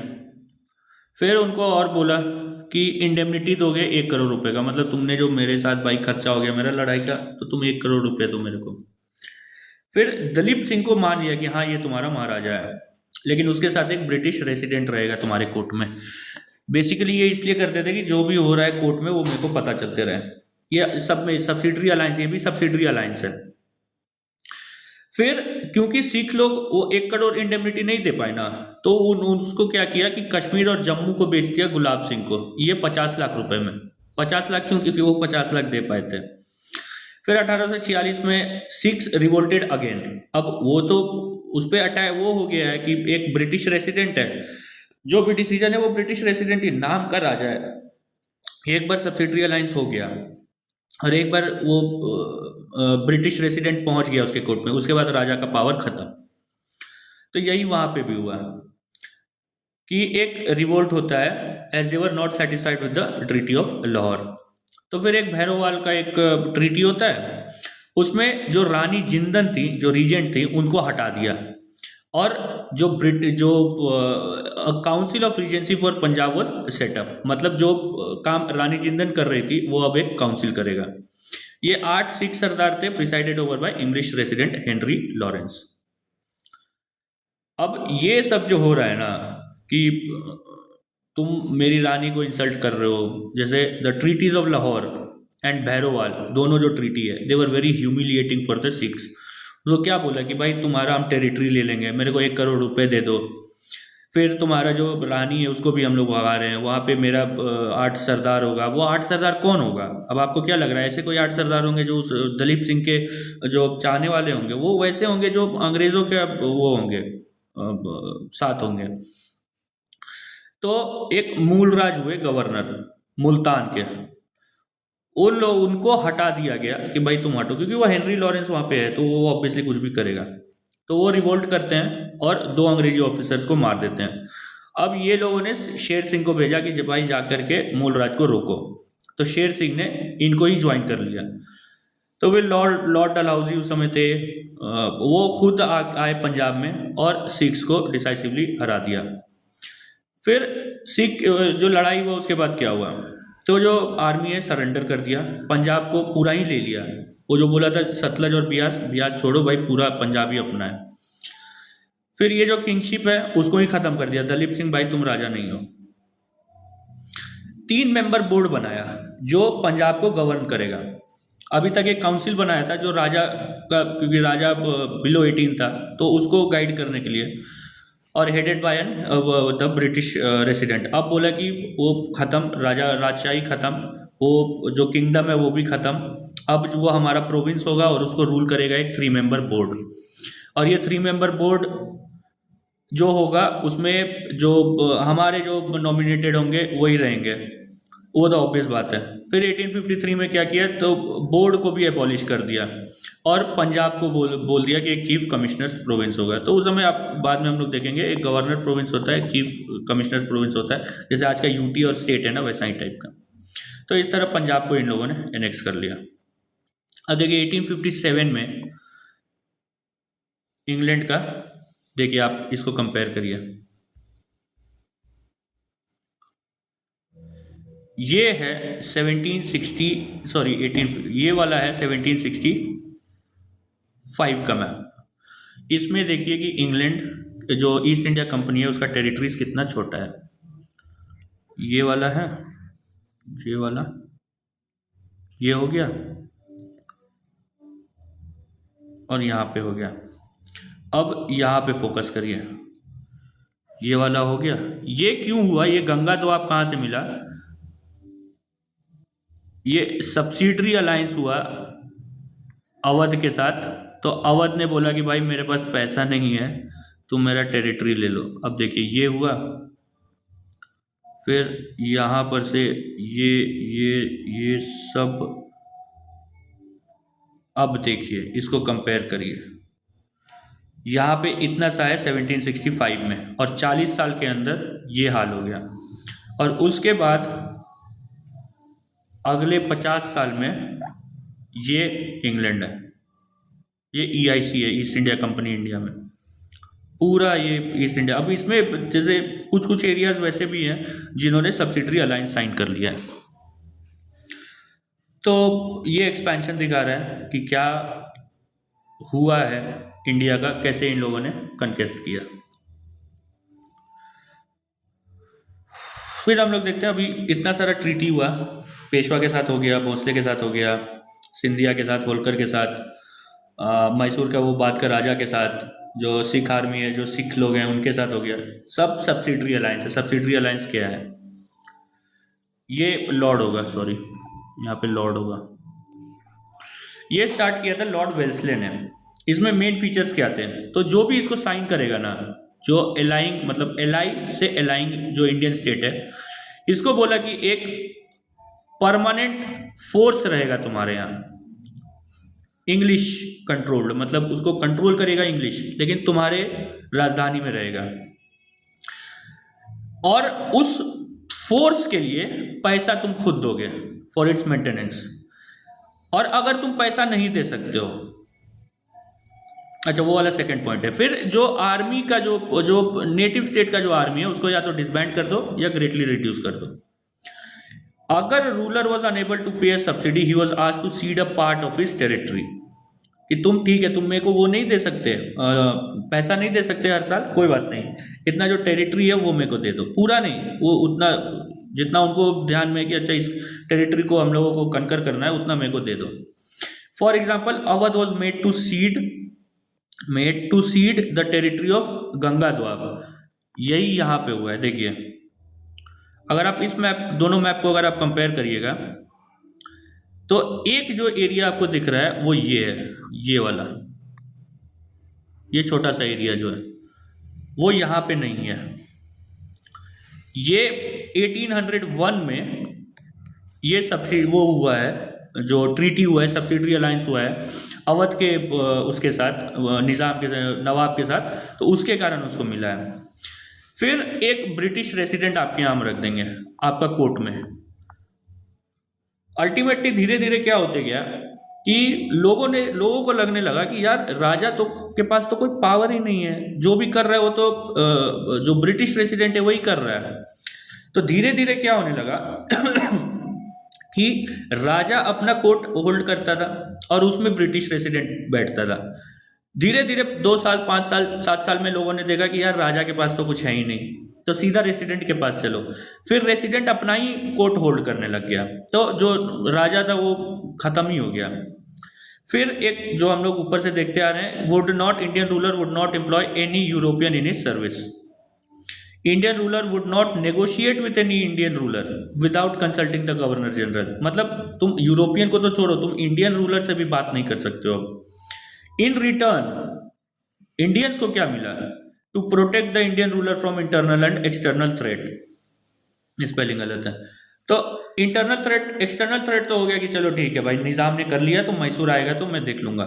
लेकिन इंटरनल थ्रेट मतलब कि तुम अपना एरिया को माल एडमिनिस्टर करो, तुम उसका वेलफेयर मत करो, तुम उसको जनता को एकदम मार मार के उससे लैंड रेवेन्यू निकलवा लो।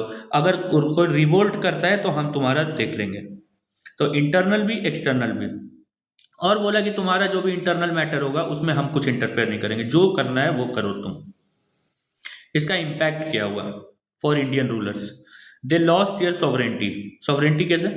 इंटरनल में भी एक्सटर्नल मैटर में भी। इंटरनल का अभी बताएं, जो ब्रिटिश रेसिडेंट है उसने अपना ही कोर्ट होल्ड करने लग गया। और एक्सटर्नल, तुम ना तो अब कोई यूरोपियन को रख सकते हो, ना तुम किसी इंडियन रूलर के साथ, तुम्हारा डिप्लोमेटिक हक भी चला गया। तो ऑब्वियसली तुम्हारा जो सॉवरेंटी है वही चला गया। फिर क्योंकि Indian rulers were protected from internal threat as well, तो उन्होंने एडमिनिस्ट्रेशन को छोड़ दिया। बाद में ऐसे ऐसे राजा हो गए जो बस, क्या बोले, वो बस अय्याश ही थे, उनको कोई मतलब नहीं है, जो करना है वो बस जिंदगी जी रहे हैं, बस शराब पीना। ढेर सारे राजा हुए जो शराब पी पी के मर गए। They neglected administration leading to hardships for the masses. फिर सब्सिडी है बहुत ज़्यादा, पैसा देना है तुमको, या तो तुम टेरिटरी दे दो वो फोर्स मेंटेन करने के लिए। तो उसके कारण क्या हुआ कि इकोनॉमिक बर्डन बढ़ गया। अब सोचिए कि जो अगर अच्छा राजा भी है और उसने सब्सिडी कर लिया कि चलो मैं राजा तो बना रहूंगा, जनता का कुछ भला हो जाएगा, उसको इकोनॉमिक बर्डन बढ़ गया, उसके कारण इंटरनल इकोनॉमिक डीके होगा। जो वेलफेयर पे खर्चा होने चाहिए था वो चला जाएगा अंग्रेज ईआईसी को। जो एग्रीकल्चर पे खर्चा होना चाहिए था, इरिगेशन पे खर्चा होना चाहिए था, वो चला जाएगा ईआईसी को। और ट्रेड एंड कॉमर्स भी सेटबैक, उसको भी सेटबैक होगा। अब आर्मी को डिसबैंड कर लिया, इंडियन स्टेट की आर्मी को, या ग्रेटली रिड्यूस कर दिया उसके साइज को।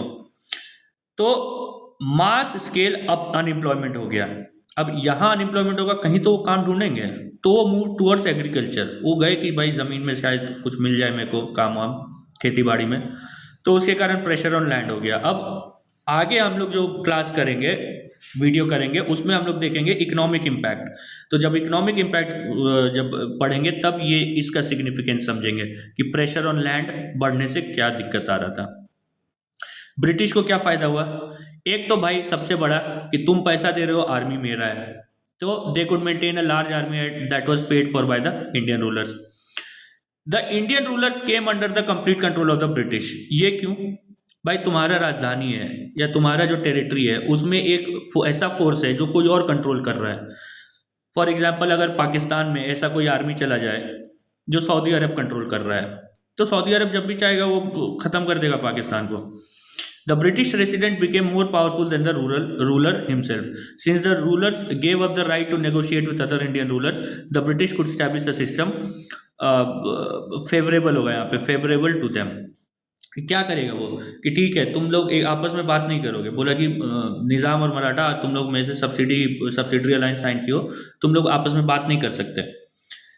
तो वो इंग्लैंड लेकिन ईस्ट इंडिया कंपनी लेकिन दोनों से बात कर सकता है और दोनों से अकेले में बात कर सकता है। तो वो ऐसा कुछ डील स्ट्राइक करने का ट्राई करेगा कि उसको लगेगा कि हाँ इसमें मेरा फायदा है। तो अल्टीमेटली जो है वो इंडियन रूलर्स जो है वो कंप्लीट कंट्रोल ऑफ ब्रिटिश में आ गए। फिर उनके पास एक ओवरथ्रो करने का वो हो गया कि क्योंकि उनके पास आर्मी था, disbanded and replace with an army under the English command. कहाँ कहाँ अप्लाई किए? निज़ाम ऑफ हैदराबाद हुआ, नवाब ऑफ अवध हो गया 1801, जिससे ये गंगा द्वाब को ये सीट किया। उसके बाद मैसूर अली के साथ मैसूर के साथ किया, ये जो टीपू के डेथ के बाद, वो कृष्ण राजा 3 के साथ। फिर मराठास में पेशवा है, भोसले है, सिंधिया है, होलकर है, गायकवाड़, सबके साथ किया इन लोगों ने। कर्नाटक में क्या किया कि जो नवाब था उसको भगा ही दिया कि भाई वो अब हम लोग का पूरा एरिया हम लोग का, तुम थोड़ा पैसा ले लो महीने का, साल का। इसके बाद आया doctrine of lapse. Doctrine of lapse लाए ये डलहौजी। इसने क्या बोला कि the extension of all native states of India is just a matter of time. इसलिए सेकेंड एंग्लो सिख वॉर में क्या किया ये कि इसने ये नहीं किया कि चलो एक और ट्रीटी कर लेते हैं, अलायंस कर लेते हैं, सब्सिडरी अलायंस कर लेते हैं। पहले के जो गवर्नर जनरल थे वो खुश थे कि चलो इनडायरेक्ट कंट्रोल है हमारा। डलहौजी था कि नहीं, मेरे को डायरेक्ट कंट्रोल चाहिए और मेरे को वो एरिया अपने अंडर चाहिए। तो इसलिए जब सेकेंड एंग्लो सिख वॉर हुआ तब उसने कोई ट्रीटी नहीं किया, उसने सीधा बोला, ट्रीटी किया लेकिन बोला कि जो पंजाब जो सिख स्टेट है वो खत्म हमसे। अब इसमें क्या था, डॉक्ट्राइन ऑफ लैप्स में क्या था, when the ruler of a protected state, मतलब जो सब्सिडरी वाला है, died without a natural heir, मतलब उसका जो कोई नेचुरल हेयर मतलब वो क्या उसको बोलता है, पुत्र, मतलब बेटा उसका कोई नहीं है, कोई ऐसा ना हो कि एडॉप्टेड हो। His state was not to pass to an adopted heir as sanctioned by age-old Indian state. Instead, it would pass to the British unless the adoption had been approved earlier by the British. तो मतलब अगर कोई राजा है वो बिना बेटे के मर गया, अब कोई पूछेगा कि भाई बेटी बेटी भी तो हो सकती है, तो नहीं, वो नहीं अलाउड है, बेटी भी नहीं अलाउड है, ना एडॉप्टेड बच्चा अलाउड, बेटा अलाउड है, वो नॉर्मल आपका बेटा होना चाहिए, अगर वो नहीं है तो आप गए। और ये कहाँ कहाँ अप्लाई किया, तो सतारा में अप्लाई किया, नागपुर एंड झांसी में अप्लाई किया, जैतपुर में, संबलपुर में, उदयपुर में अप्लाई किया। तो ये जो आज हम लोग जो कवर किए हैं वो पूरा कन्क्वेस्ट ऑफ इंडिया का पूरा चैप्टर है। इसमें एक आखिरी टॉपिक रह जाता है, जो टॉपिक छोटा है लेकिन बहुत इंपॉर्टेंट है मेंस के पर्सपेक्टिव से, कि how were the English able to win. सबसे पहला तो बात है उनका बेटर मिलिट्री, उनका बेटर था, बेटर गन्स थे उनके पास, better trained officers, better trained ये थे जो सेपॉइज हैं, और उनका जो लीडर्स थे वो भी बेटर, मतलब उनके पास था अच्छा अच्छा। क्लाइव जो है वो स्मार्ट भी था और वो आर्मी को लीड करने के लायक भी था। तो they had better training, they were better equipped and were often led by better generals. इसमें आर्थर वेल्सली भी है। Diplomacy, English were able to pitch one Indian ruler against the other. For example, Marathas and Hyderabad against Mysore. Tipu Sultan को कैसे हराया, इन दोनों की मदद से, मराठास और हैदराबाद की मदद से। फिर अगला है कि use of foul means. Foul means मतलब गलत तरीका। कैसे, सबसे बड़ा एग्जांपल है nawab of Bengal, battle of Plassey. उसको वो उसका पूरा आर्मी को ही खरीद लिया।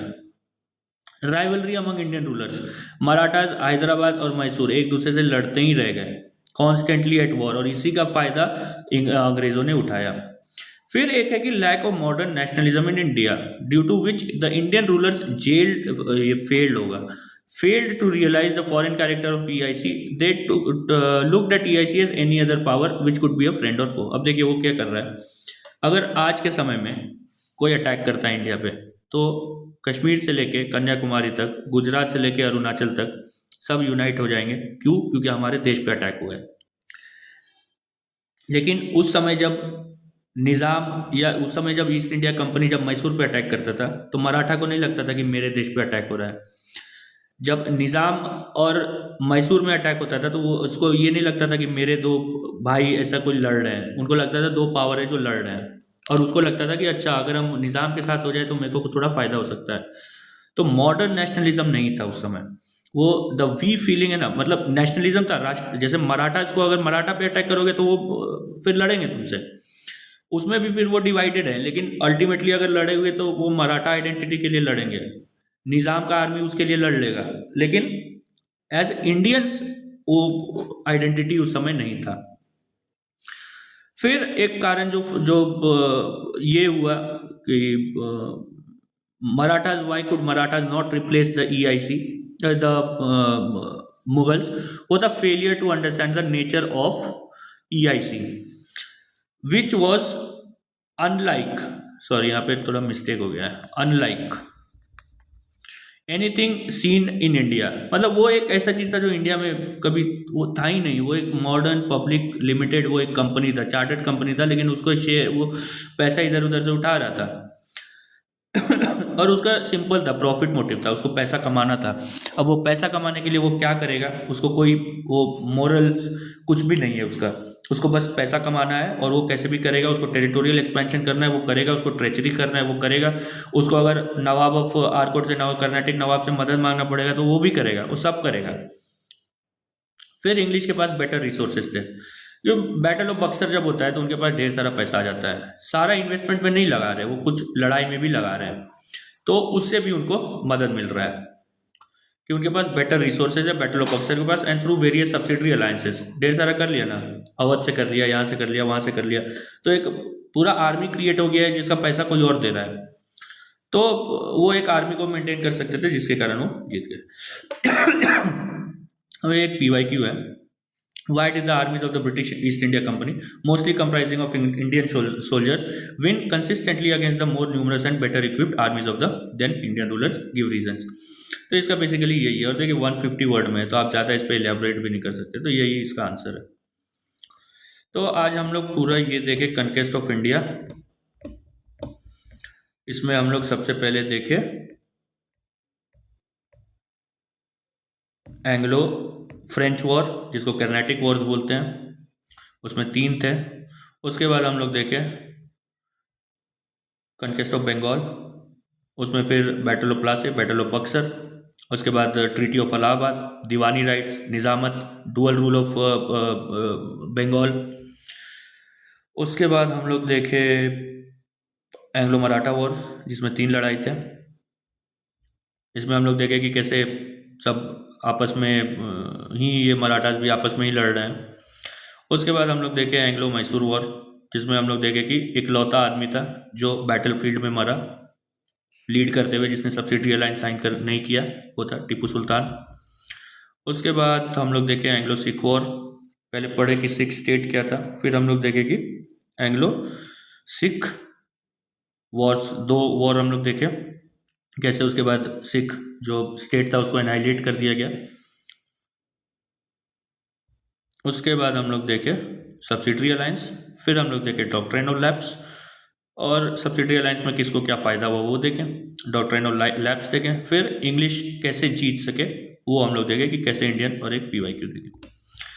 अगले क्लास में हम लोग डिस्कस करेंगे जो एडमिनिस्ट्रेटिव ऑर्गेनाइजेशन है और जो सोशल एंड कल्चरल पॉलिसीज़ हैं, जो इंग्लिश ईस्ट इंडिया कंपनी का, जो ब्रिटिश का इन जनरल, वो एक देखिए वो जो टॉपिक है ना, जो रेगुलेटिंग एक्ट 1773, 1793, 1813 चार्टर एक्ट, वो सब भी हम लोग करेंगे, लेकिन जब धीरे धीरे जैसे जैसे वो उस पीरियड में पहुंचते जाएंगे वो हम लोग करते जाएंगे। और आज के लिए इतना ही। अगर ये जो भी नोट्स चाहिए, अगर अभी क्या प्रॉब्लम है ना छोटा सा, कि मेरे पास हैंड रिटन नोट्स है, इसको भी हम डालेंगे चैनल पे, टेलीग्राम चैनल पे। फिर कुछ दिन में ना इसको हम धीरे धीरे उसको टाइप करके या कैसे भी वो फिर वो टाइप्ड वर्जन में वो भी हम अपलोड कर देंगे, वो भी टेलीग्राम चैनल पे डाल देंगे।